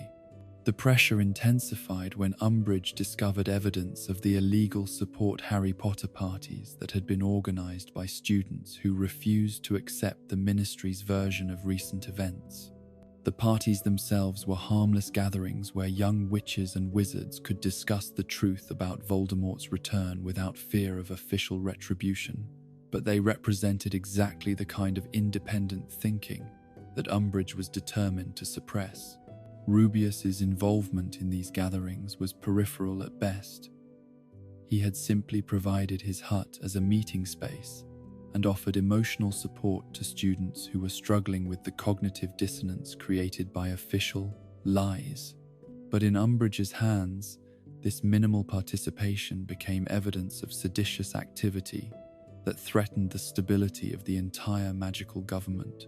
"I have reports," she announced during a staff meeting that crackled with tension, "that certain members of our faculty have been encouraging student dissent and undermining ministry authority. Such behavior cannot and will not be tolerated in an institution that receives public funding and serves the public good." The threat was clear enough, though couched in bureaucratic language that maintained plausible deniability. Conform to ministry expectations or face the consequences of opposing a system that controlled both employment and legal status. For someone like Rubeus, whose criminal record already made him vulnerable to official persecution, the message carried particular weight. But worse than the professional threats were the personal humiliations that Umbridge seemed to take particular pleasure in inflicting. Her interviews with him were exercises in psychological torture, disguised as administrative procedure, designed to highlight his educational limitations and social awkwardness in ways that undermined his confidence and authority. "Tell me, Professor Hagrid," she would say with false sweetness, "exactly what qualifications do you possess for teaching care of magical creatures to impressionable young people? I see no record of your completing your education at this institution or any other recognized school of magic." The reminder of his expulsion, delivered in front of colleagues who respected his practical knowledge despite his lack of formal credentials, was calculated to cause maximum embarrassment and self-doubt. Every weakness, every limitation, every past mistake became ammunition in a campaign designed to destroy not just his career, but his sense of self-worth. The breaking point came on a cold December night when Umbridge finally moved beyond threats and harassment to direct action.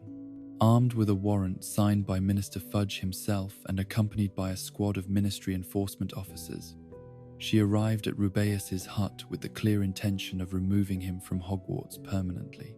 The charges, when they were read aloud with official solemnity, were a masterpiece of bureaucratic creativity that transformed years of dedicated service into evidence of criminal negligence and seditious activity, endangering students through exposure to potentially dangerous creatures, conducting unauthorized magical experiments, harboring illegal beasts on school property, participating in activities designed to undermine legitimate governmental authority.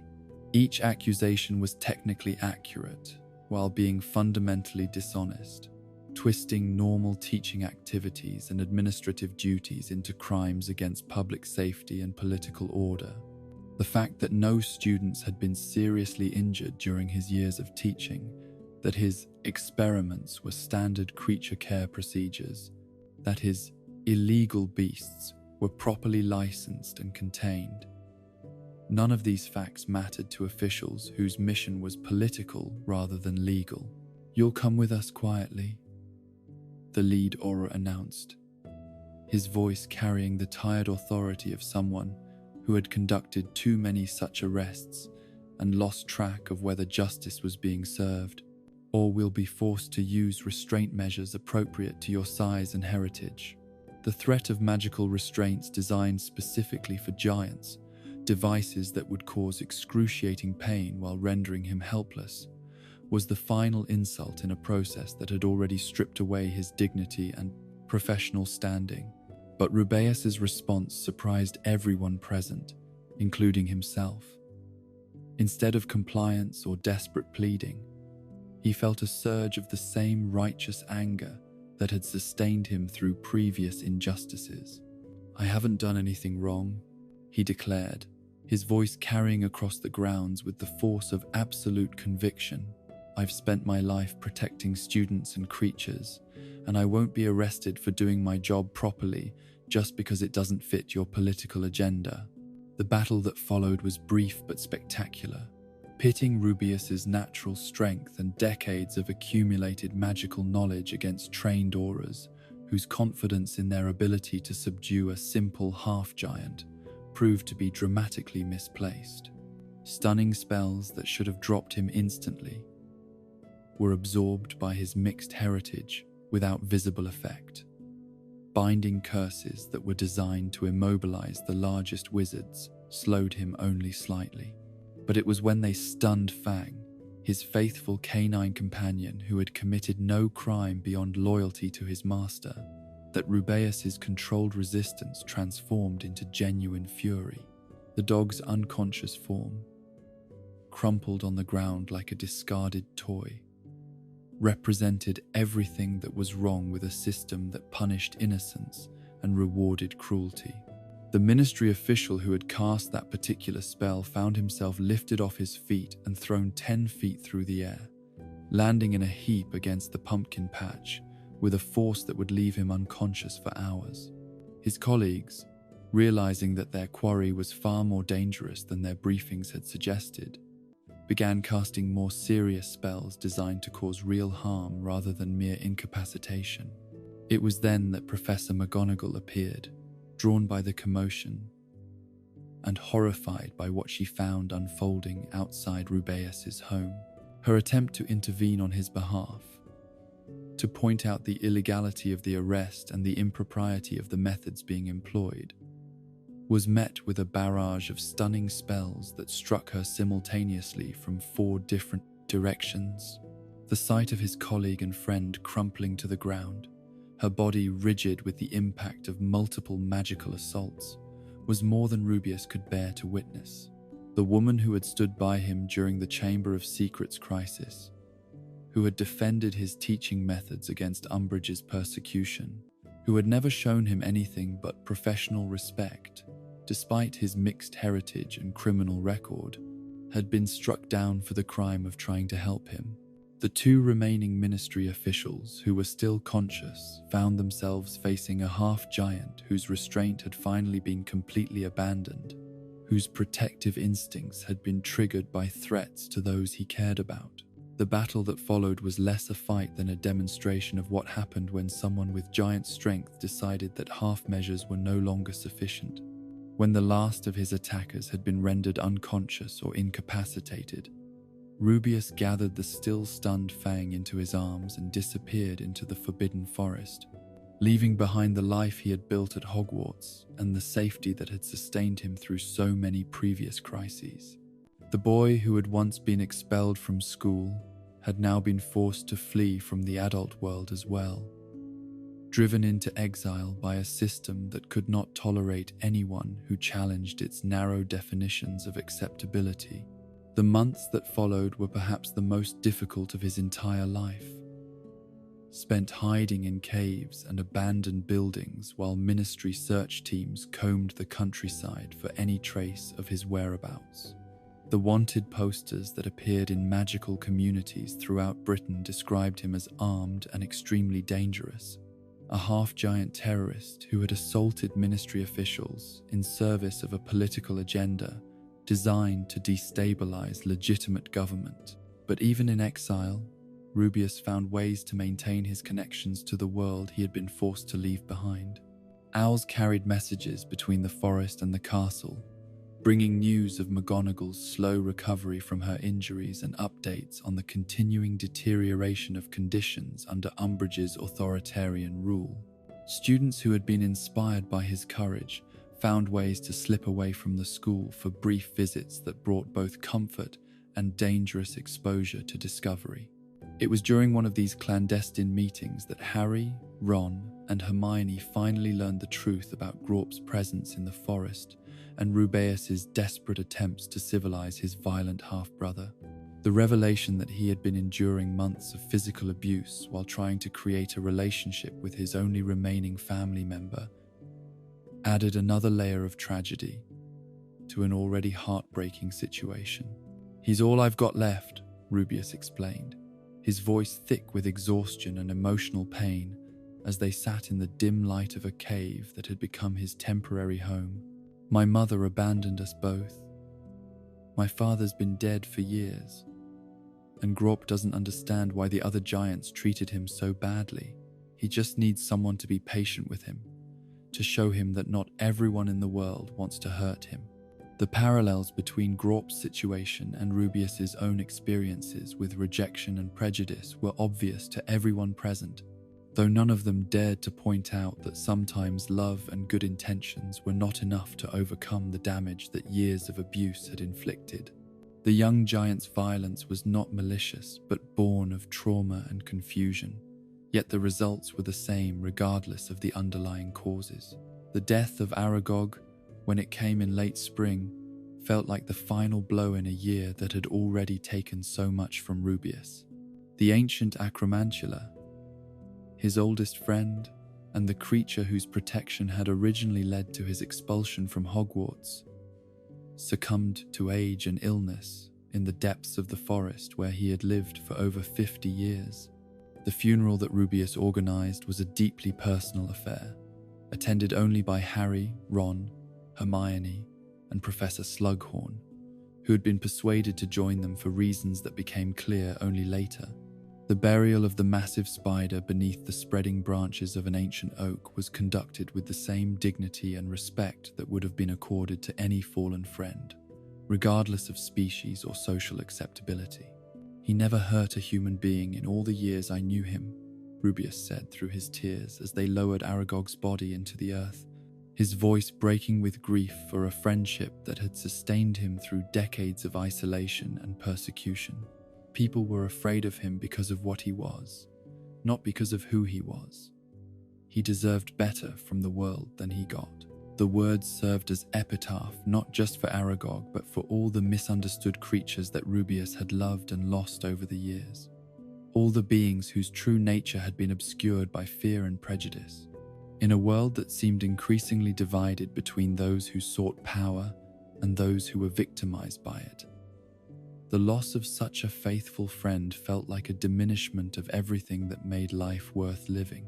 The return to Hogwarts came only after Umbridge's removal from the school and Dumbledore's restoration as headmaster, but the castle that welcomed Rubeus back was changed in ways that went far beyond simple personnel shuffles. Students who had endured months of authoritarian rule carried new wounds and new wisdom about the price of speaking truth to power. Teachers who had been forced to choose between their principles and their positions bore the scars of moral compromises that could never be entirely forgiven or forgotten. The rebuilding process was slow and painful, requiring the careful reconstruction of trust that had been systematically destroyed by months of persecution and surveillance. Rubeus found himself having to prove his worthiness all over again, not because his colleagues doubted his integrity, but because the trauma of the previous year had made everyone more cautious about commitments and loyalties. But perhaps the most difficult aspect of his return was the realization that Grawp's presence in the forest represented a problem that could not be solved through patience and good intentions alone. The young giant's violence had actually escalated during Rubeus's absence, as if the lack of regular contact with his half-brother had only increased his frustration and confusion about his circumstances. The solution, when it finally emerged, came from an unexpected source. The centaurs of the Forbidden Forest, who had maintained careful neutrality regarding most of the conflicts that affected the magical world, offered to take responsibility for Grawp's behavior and integration into the forest community. Their ancient wisdom and deep understanding of trauma made them uniquely qualified to help a damaged being learn to coexist with others. The young giant carries pain that runs deeper than flesh wounds, Firenze explained during one of the carefully negotiated meetings that led to this arrangement. Such pain cannot be healed by love alone, no matter how genuine or generous. It requires understanding, patience, and the kind of time that mortals find difficult to provide. The transfer of responsibility was emotionally wrenching for Rubeus, who felt as if he were abandoning his brother, just as their mother had abandoned both of them decades earlier. But watching Grawp's gradual improvement under Centaur guidance, seeing him learn to channel his strength into constructive activities rather than destructive outbursts, provided confirmation that sometimes the greatest act of love is knowing when to step aside and let others provide what you cannot. As the term drew toward its close, and another group of students prepared to leave Hogwarts for the wider world, Rubeus reflected on the lessons that the year had taught him about courage, loyalty, and the price of standing for what is right in the face of institutional oppression. He had lost much: his sense of security, his naive faith in bureaucratic fairness, his oldest friend, and his illusions about family relationships. But he had also gained something precious: the absolute certainty that some principles were worth any personal cost to defend. The groundskeeper's hut glowed warmly in the evening light as students made their final visits before departing for summer holidays, seeking comfort and wisdom from the man who had become a symbol of resistance to authoritarian overreach. The rock cakes remained legendarily hard, the tea still strong enough to strip paint, but the love that Rubeus offered was deeper and more hard-won than ever before. The war that was coming would test everyone's courage and commitment in ways that the previous year's struggles had only hinted at. But Rubeus faced the future with the confidence that came from having survived the worst that prejudice and political persecution could offer, while maintaining his essential humanity and capacity for love.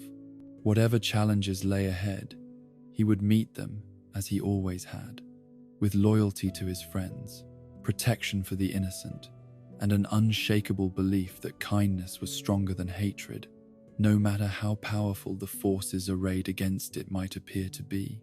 The darkness that had been gathering over the wizarding world for months finally descended with the force of a winter storm on the night that would become known as the Battle of Hogwarts. For Rubeus Hagrid, who had spent the better part of 2 years watching his beloved school transform from a place of learning and wonder into a fortress under siege, the final confrontation felt both inevitable and unthinkable. How could the castle that had been his home for over 50 years become a battlefield where children would fight and die for the right to exist in freedom? The months leading up to this moment had been a blur of secret meetings, desperate missions, and the kind of underground resistance that Rubeus had never imagined he would need to practice within the walls of Hogwarts itself. The school's takeover by Death Eater sympathizers following Dumbledore's death had transformed every corridor into a potential trap, every conversation into a risk, every act of kindness into an act of rebellion against an administration that valued cruelty as a tool of control. His own position had become increasingly precarious as the new regime settled into power with the systematic thoroughness that characterized all of Voldemort's operations. The Carrows, those twins of malice who had been installed as deputy headmasters, viewed him with the particular contempt reserved for beings they considered genetically inferior and politically unreliable. His mixed giant heritage, his friendship with Dumbledore, his well-known loyalty to Harry Potter, all of these factors marked him as someone to be watched, controlled, and ultimately eliminated when his usefulness ended. The support Harry Potter parties that had begun as small gatherings of like-minded students had evolved into something approaching organized resistance, with Rubeus's hut serving as a safe haven for those brave enough to speak truth in a world increasingly built on lies. These clandestine meetings, conducted by firelight with curtains drawn tight against prying eyes, became lifelines of hope for young witches and wizards who refused to accept that darkness had won permanently. But the cost of such resistance was measured in more than just personal risk. Every student who attended these gatherings faced the possibility of torture, expulsion, or worse if discovered. Every word of encouragement that Rubeus offered carried the weight of potentially devastating consequences for those who heard it. The man who had spent his life protecting the innocent was now forced to watch them endanger themselves in service of ideals that he had helped instill. The decision to go into deeper hiding had been made for him, rather than by him. When Amicus Caro's investigation into seditious activities on the grounds had focused increasingly on the groundskeeper's hut and its frequent visitors, the warning had come from Neville Longbottom, that unlikely hero whose courage had grown to match his grandmother's legendary bravery, delivered in breathless whispers during a chance encounter near the greenhouses. "They're coming for you tonight," Neville had said, his face bearing fresh bruises from his latest detention with the Caros, his voice carrying the quiet authority of someone who had learned to recognize the signs of approaching danger. McGonagall heard them planning it. "You need to disappear before they arrive with their warrants and their excuses."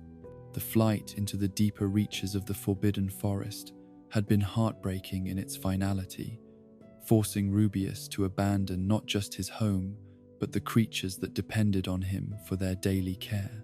The bowtruckles in their carefully maintained grove, the thestrals in their hidden clearing, the dozen other species that called the grounds their sanctuary. All of them would have to fend for themselves, while their primary protector became a fugitive in his own forest. But even in exile, Rubeus had found ways to continue his work and maintain his connections to the resistance that was slowly organizing throughout magical Britain. His knowledge of hidden paths and secret passages made him invaluable for moving people and supplies without detection. His network of creature contacts provided intelligence about Death Eater movements and ministry activities. His very presence served as a symbol that the old Hogwarts, the real Hogwarts, still existed somewhere beneath the layers of oppression and control. The months of underground existence had been filled with small victories and larger defeats, brief moments of hope, punctuated by devastating news from the wider world. The fall of the Ministry, the systematic persecution of Muggle-born wizards, the transformation of magical education into indoctrination.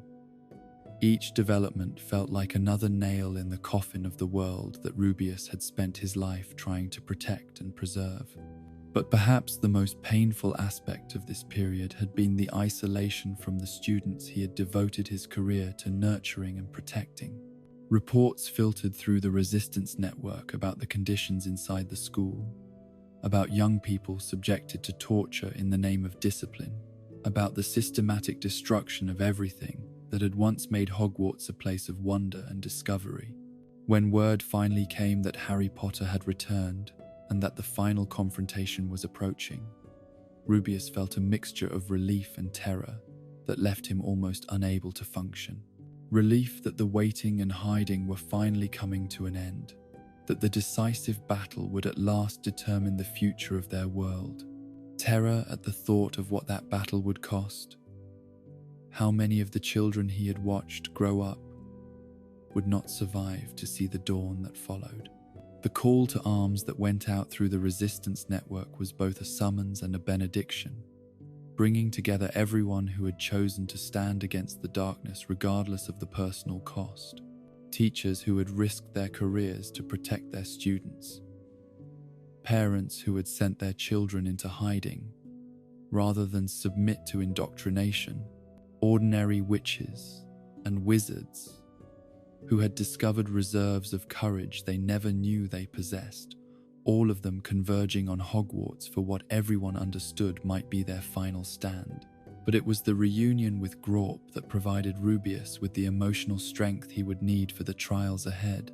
His half-brother, transformed by his time with the Centaurs from a violent, confused adolescent into something approaching a functioning member of the forest community, had chosen to stand with the defenders of Hogwarts, despite having no particular loyalty to the wizarding world that had never accepted him. Haga, Grawp said in his simplified version of speech, the word carrying more affection and understanding than Rubeus had ever heard from his brother before. Haga sad, Grawp help, Grap fight bad wizards. The giant's decision to join the battle was motivated not by political ideology or strategic considerations, but by simple family loyalty, a recognition that his older brother was in pain and needed support. For Rubeus, whose attempts to build a relationship with Grawp had been marked by so much frustration and heartbreak, this gesture of solidarity was worth more than all the tactical advantages that giant strength might provide. The battle, when it finally began, was unlike anything that Rubeus had ever experienced or imagined possible. The castle that had been his sanctuary for decades became a war zone where every room held the potential for death. Every corridor echoed with the sounds of combat. Every familiar space was transformed into something alien and terrible by the presence of violence. His role in the fighting was shaped by the same protective instincts that had defined his entire career at Hogwarts, focusing not on seeking out enemies to destroy, but on finding students, teachers, and resistance fighters who needed help to survive. His size and strength made him invaluable for moving debris, creating barricades, and providing cover for others to escape from untenable positions. But it was in the Forbidden Forest, in the domain that he knew better than any other human being alive, that Rubeus's contribution to the battle became truly decisive. When Death Eaters and their allied creatures attempted to use the forest's hidden paths to outflank the school's defenders, they found themselves facing not just an opponent, but a guardian spirit who knew every tree, every clearing, every secret way that could provide advantage or escape. The Acromantula colony, Aragog's descendants who had inherited their patriarch's complex relationship with the half-giant who had raised their ancestor, chose this moment to honor old debts and older friendships. Their intervention in the battle was limited but crucial, targeting Death Eaters who had sought refuge in the deepest parts of the forest where conventional magical combat became difficult and dangerous.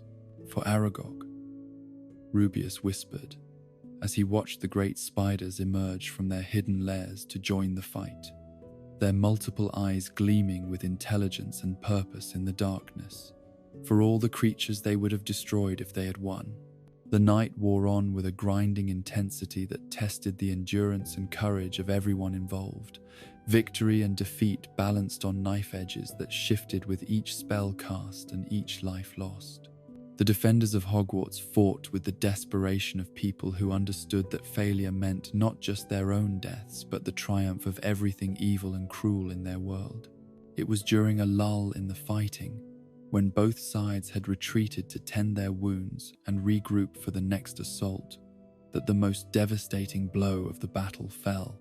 The news came through the forest network that had served Rubeus so well throughout the war. Harry Potter had been seen walking toward the enemy lines alone, apparently surrendering himself to Voldemort in exchange for the cessation of hostilities. The journey into the heart of the Forbidden Forest, to witness what everyone assumed would be Harry's execution, was the longest walk of Rubeus's life, each step taking him closer to the destruction of everything he had worked and hoped for during decades of service to Dumbledore's cause. The boy who had survived so much, who had become a symbol of resistance to tyranny, was about to sacrifice himself in a final gambit that might or might not save the people he loved. But when the moment came and Voldemort cast the killing curse that should have ended Harry's life forever, the result was something that no one present, including the Dark Lord himself, had anticipated. The curse rebounded in ways that defied all understanding of magical lore, leaving Harry unconscious but alive, while Voldemort himself staggered under the impact of forces he had never learned to control. The order to carry Harry's apparently lifeless body back to the school was delivered with the casual cruelty that characterized all of Voldemort's commands, designed to maximize the psychological impact on the defenders who would see their champion defeated and displayed as proof of the futility of resistance. For Rubeus, the task was both an honor and a form of torture. To be chosen as the one who would bear Harry's body was recognition of his special relationship with the boy, but it also meant participating in what seemed like a macabre victory parade. "Carry him," Voldemort commanded, his red eyes gleaming with satisfaction as he surveyed the scene of his apparent triumph. "Let them see what happens to those who oppose Lord Voldemort. Let them understand that their hope is dead, and that only surrender can save them now." The weight of Harry's body in his arms was almost unbearable, not because of physical burden, but because of the emotional significance of what he was carrying. This was the baby he had rescued from Godric's Hollow on the night that changed everything, the boy he had introduced to the wizarding world, the young man who had become the focal point of every hope for a better future. To carry him thus, apparently dead and defeated, felt like carrying the corpse of hope itself. But as they walked through the forest toward the castle, Rubeus began to notice subtle signs that something was not as it appeared. Harry's body, while limp and unconscious, retained a warmth and flexibility that suggested life rather than death. His breathing, though shallow and barely perceptible, continued with the rhythm of sleep rather than the absolute stillness of the grave. Most tellingly, his eyes, though closed, showed the rapid movement beneath the lids that indicated dreaming rather than the fixed stare of mortality. The procession that emerged from the forest was designed to be the final blow to the morale of the school's defenders, a demonstration that their cause was lost and their leader defeated. Voldemort himself led the march, his followers arrayed behind him in formation that spoke of victory and domination. The captured prisoners, including several teachers and resistance fighters, were displayed as evidence that continued fighting would only result in more suffering for the innocent. But the sight that met them as they approached the castle was not the broken, dispirited group that Voldemort had expected to find. Instead, the defenders of Hogwarts stood arrayed in battle formation, their faces showing grief for their apparently fallen leader, but also determination to continue the fight, regardless of the personal cost. Professor McGonagall, Kingsley Shacklebolt, and the other surviving leaders of the resistance maintained positions of authority that suggested the command structure remained intact, despite the devastating loss. It was then, in the moment when defeat seemed most certain and hope most fragile, that Harry Potter opened his eyes and demonstrated that reports of his death had been greatly exaggerated. The shock of his resurrection, for that was how it appeared to observers who had seen him struck down by the killing curse, sent ripples of amazement and renewed determination through both armies. The final phase of the battle that followed was brief but decisive, pitting a weakened Voldemort against opponents who had discovered that their greatest weapon was not magic or strategy, but love itself. The Dark Lord, who had spent his entire existence trying to overcome death through power and cruelty, found himself facing the one force in the universe that his philosophy could never understand or defeat. Rubeus watched from the sidelines as Harry and Voldemort circled each other in the Great Hall, trading spells and ideologies in a confrontation that had been building for 17 years.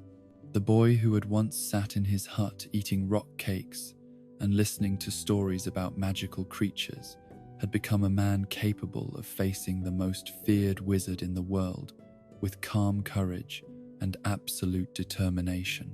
When the final curse was cast and Voldemort's body crumpled to the floor like a discarded puppet, the silence that followed was profound and sacred, filled with the recognition that an era of darkness had ended and a new chapter in their world's history could finally begin.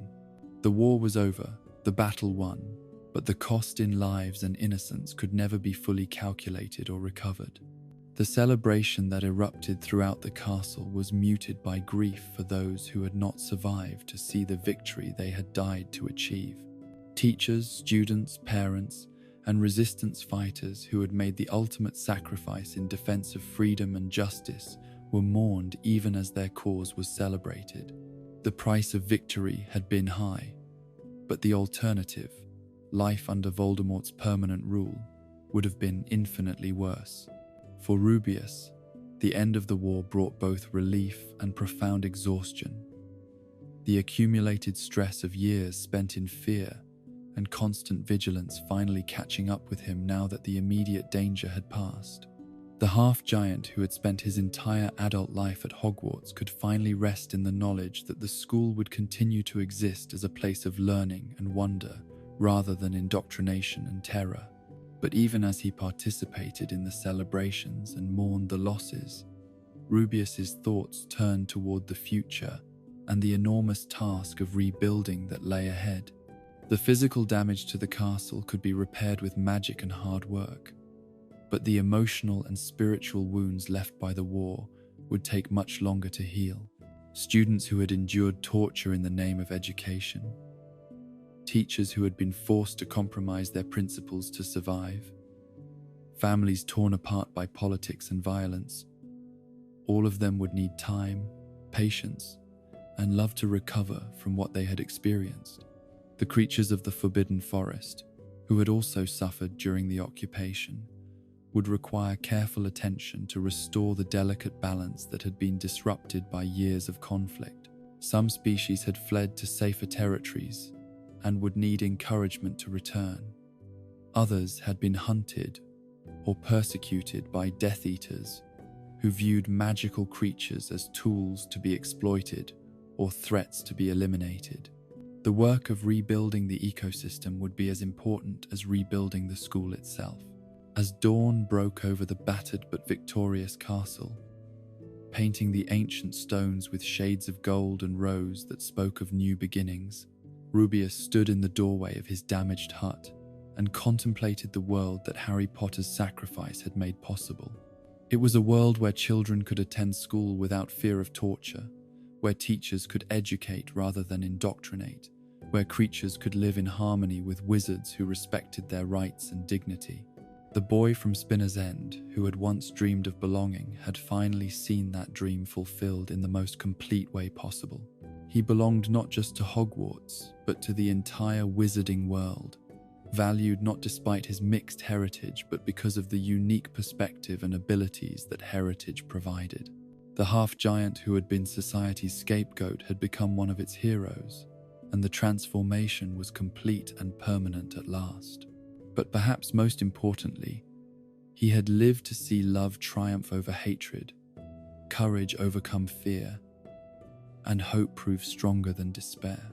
The lessons he had learned from Dumbledore, the friendships he had forged with students and colleagues, the bonds he had built with creatures both magical and mundane.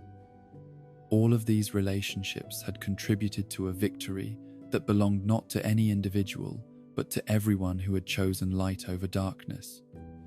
When the choice mattered most, the war was over, the battle won, but the greatest adventure was just beginning.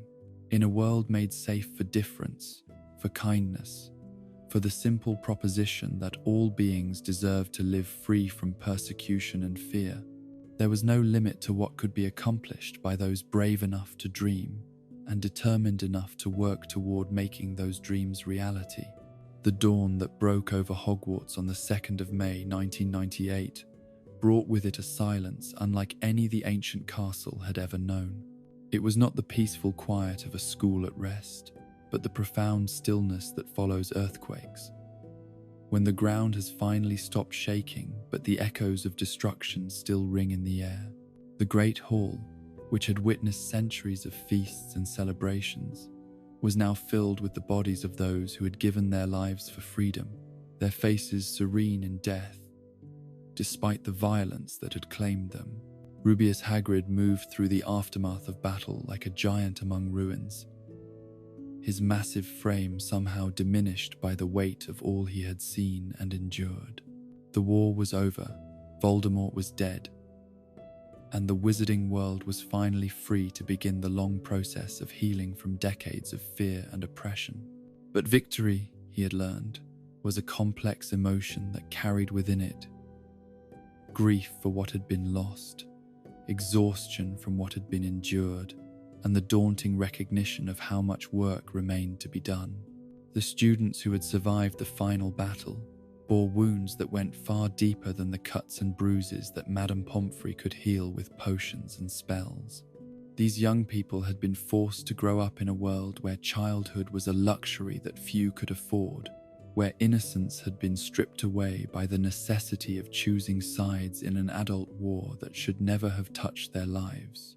Their eyes held knowledge that no textbook could teach, and wisdom that came only from having faced mortality and found the courage to continue fighting despite their fear. For Rubeus, whose life's work had been devoted to nurturing and protecting the young, the sight of these battle-worn children was almost unbearable. He had failed in the most fundamental way possible. He had been unable to keep them safe, unable to preserve their innocence, unable to protect them from the harsh realities of a world at war with itself. The gentle giant who had spent decades offering comfort and rock cakes to homesick first years now found himself facing students who had seen things that would haunt their dreams for years to come. But even in the depths of his own grief and exhaustion, Rubeus understood that his role as protector and comforter was more important now than it had ever been before.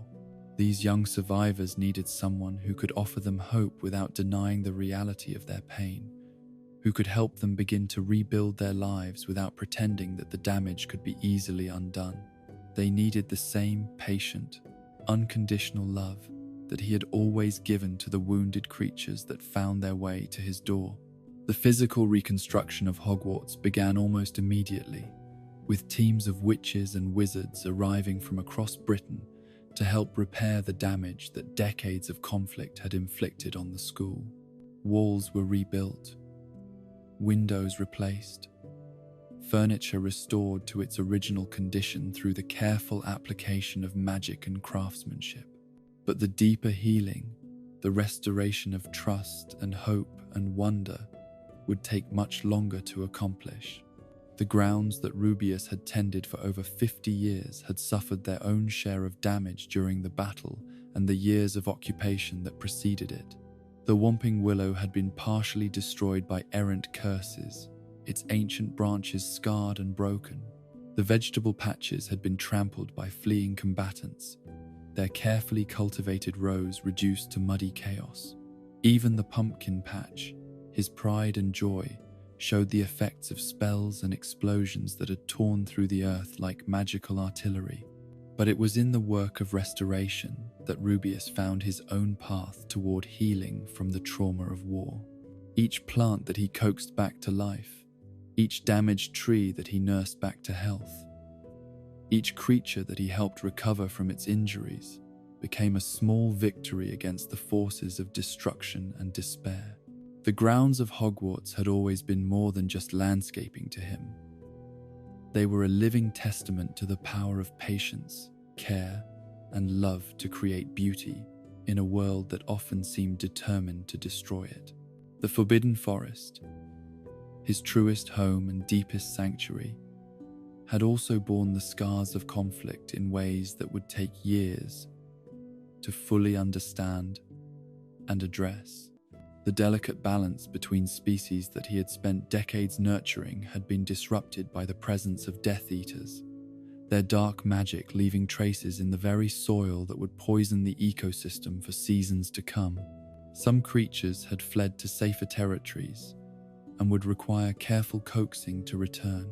Others had been corrupted by exposure to dark magic, their natural behaviors twisted in ways that made them dangerous to themselves and their neighbors. But the most heartbreaking discovery came when he ventured into Aragog's former territory and found evidence of what the Acromantula colony had endured during his absence. Many of the great spider's descendants had been killed or driven away by Death Eaters who viewed them as useful only as sources of venom or targets for cruel entertainment. The webs that had once stretched between the ancient trees like silver highways were torn and abandoned, their creators scattered to the far corners of the forest or lost entirely to violence and persecution. Yet even in this devastation, Rubeus found reasons for hope. Life, he had learned through decades of working with magical creatures, possessed an almost miraculous capacity for renewal and recovery, given time, patience, and proper care. Even the most damaged ecosystems could heal themselves and begin to flourish again.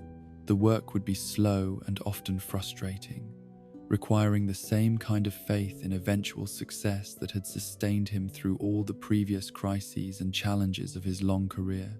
The returning students, when classes finally resumed months after the battle, were changed in ways that went far beyond the obvious physical and emotional scars they carried.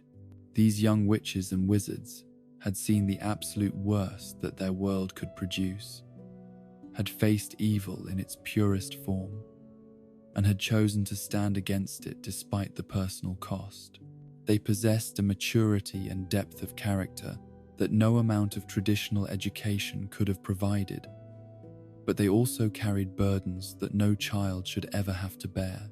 In his Care of Magical Creatures classes, Rubeus found himself teaching lessons that went far beyond the traditional curriculum of species identification, feeding requirements, and safety protocols.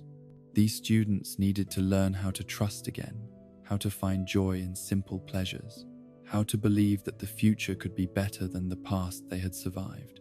The magical creatures in his care, with their honest emotions and straightforward needs, became therapeutic partners in this healing process. A Niffler's delight in shiny objects could remind a traumatized teenager that wonder still existed in the world.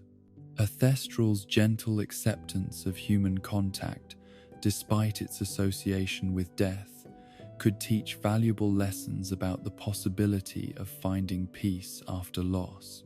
Even the most dangerous creatures, properly approached and understood, could demonstrate that strength and power need not be synonymous with cruelty and destruction.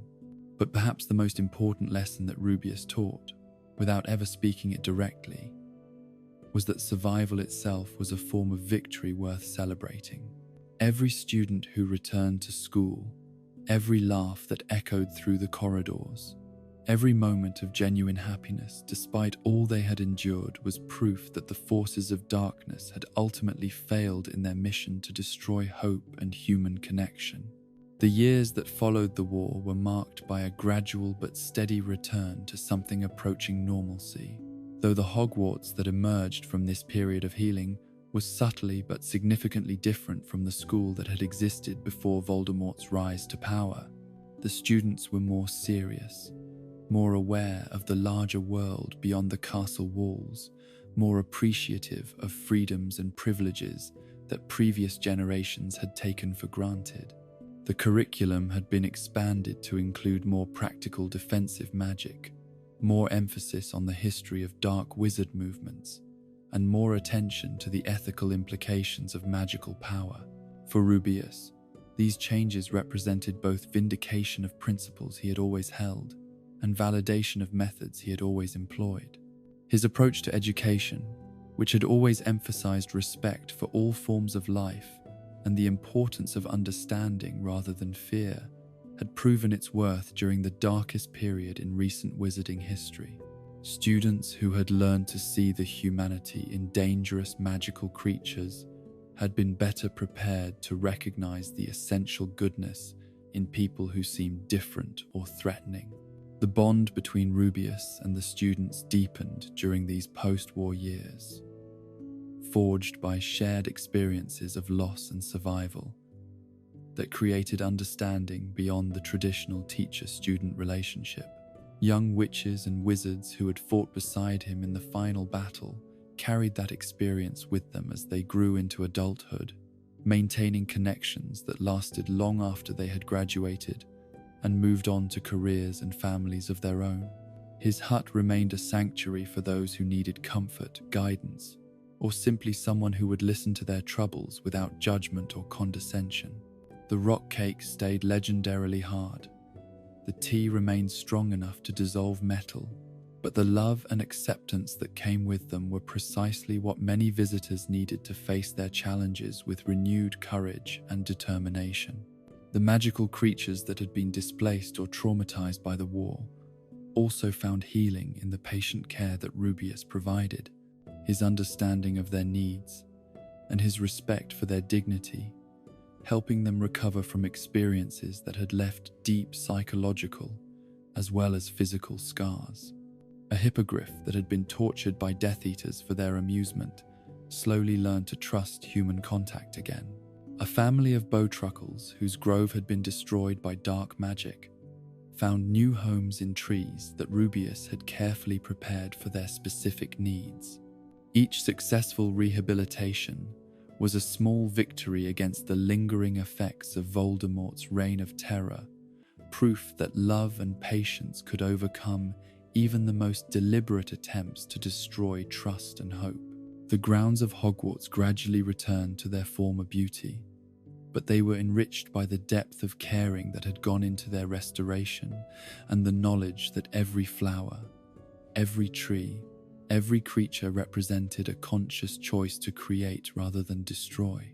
As the years passed and new classes of students arrived at Hogwarts, many of them children of the war's survivors, Rubeus found himself serving as a living link between the past and the present, a reminder of both the darkness that had been overcome and the light that had made victory possible.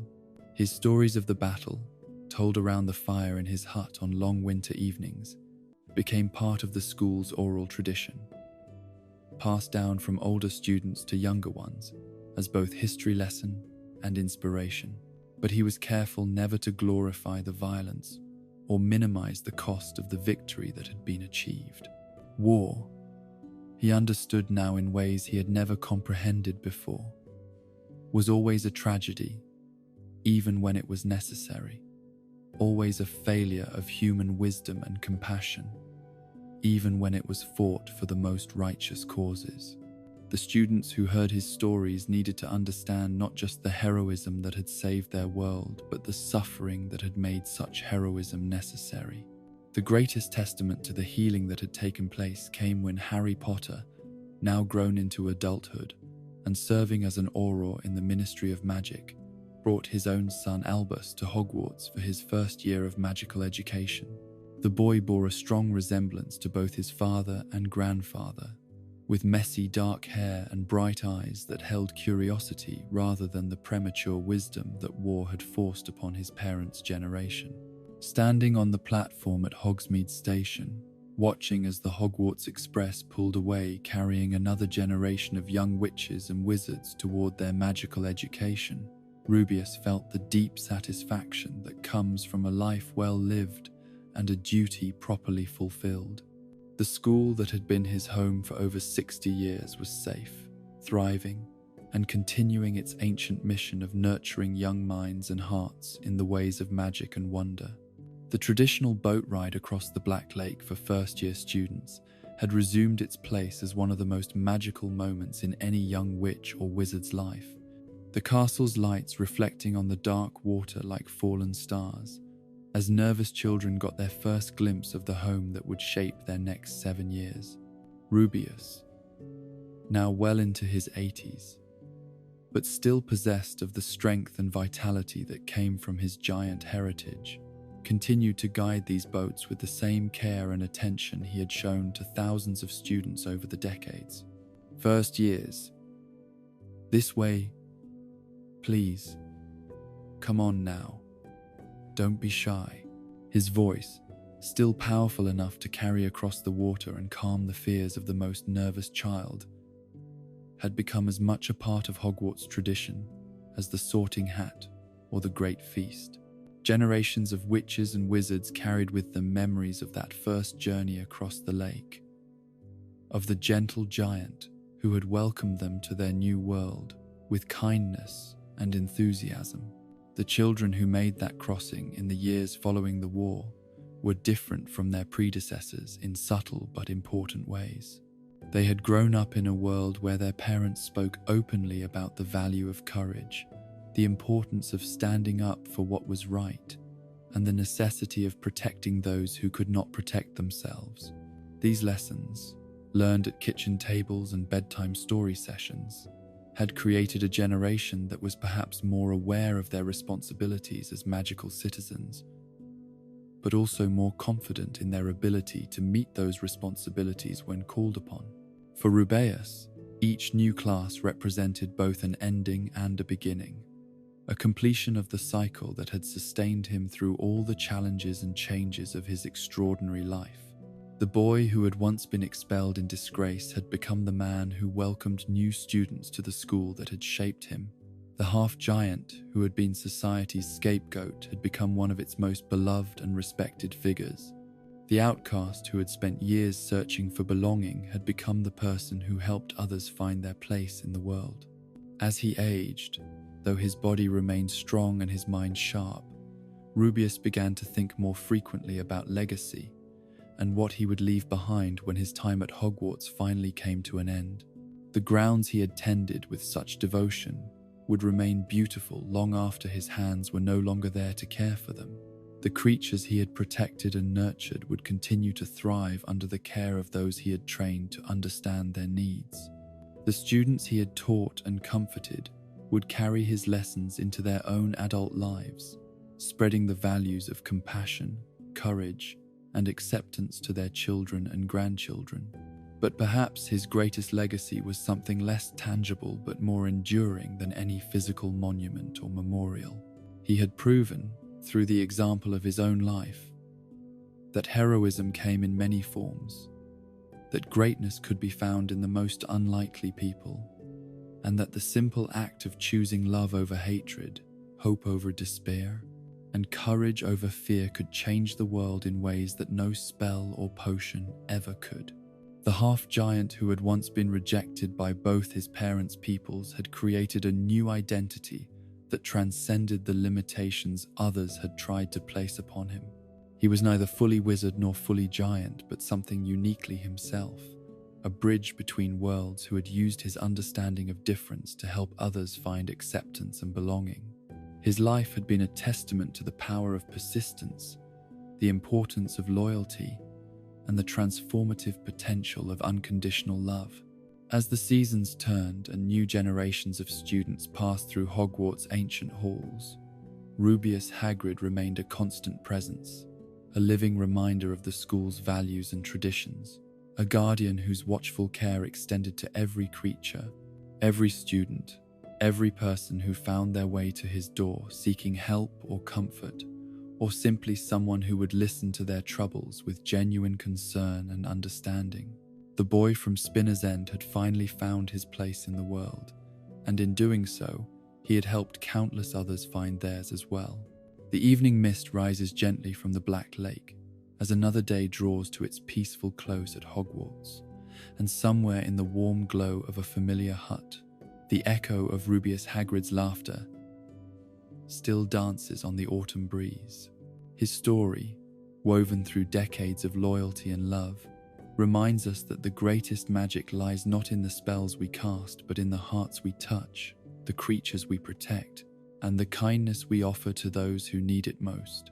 As you settle deeper into your rest, let the image of that gentle giant comfort you, his massive hands tender with injured creatures, his eyes bright with welcome for every lost soul who found their way to his door.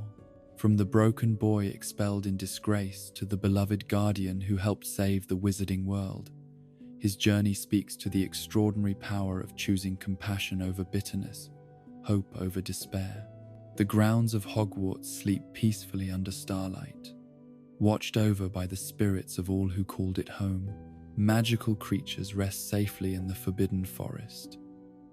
Students dream of tomorrow's adventures, and somewhere beyond the veil of sleep, A half-giant's love continues to protect all who remember his gentle strength. Close your eyes now, dear dreamer, and know that some guardians never truly leave us. In every act of kindness, every moment of acceptance, every choice to see the good in others, Hagrid's legacy lives on.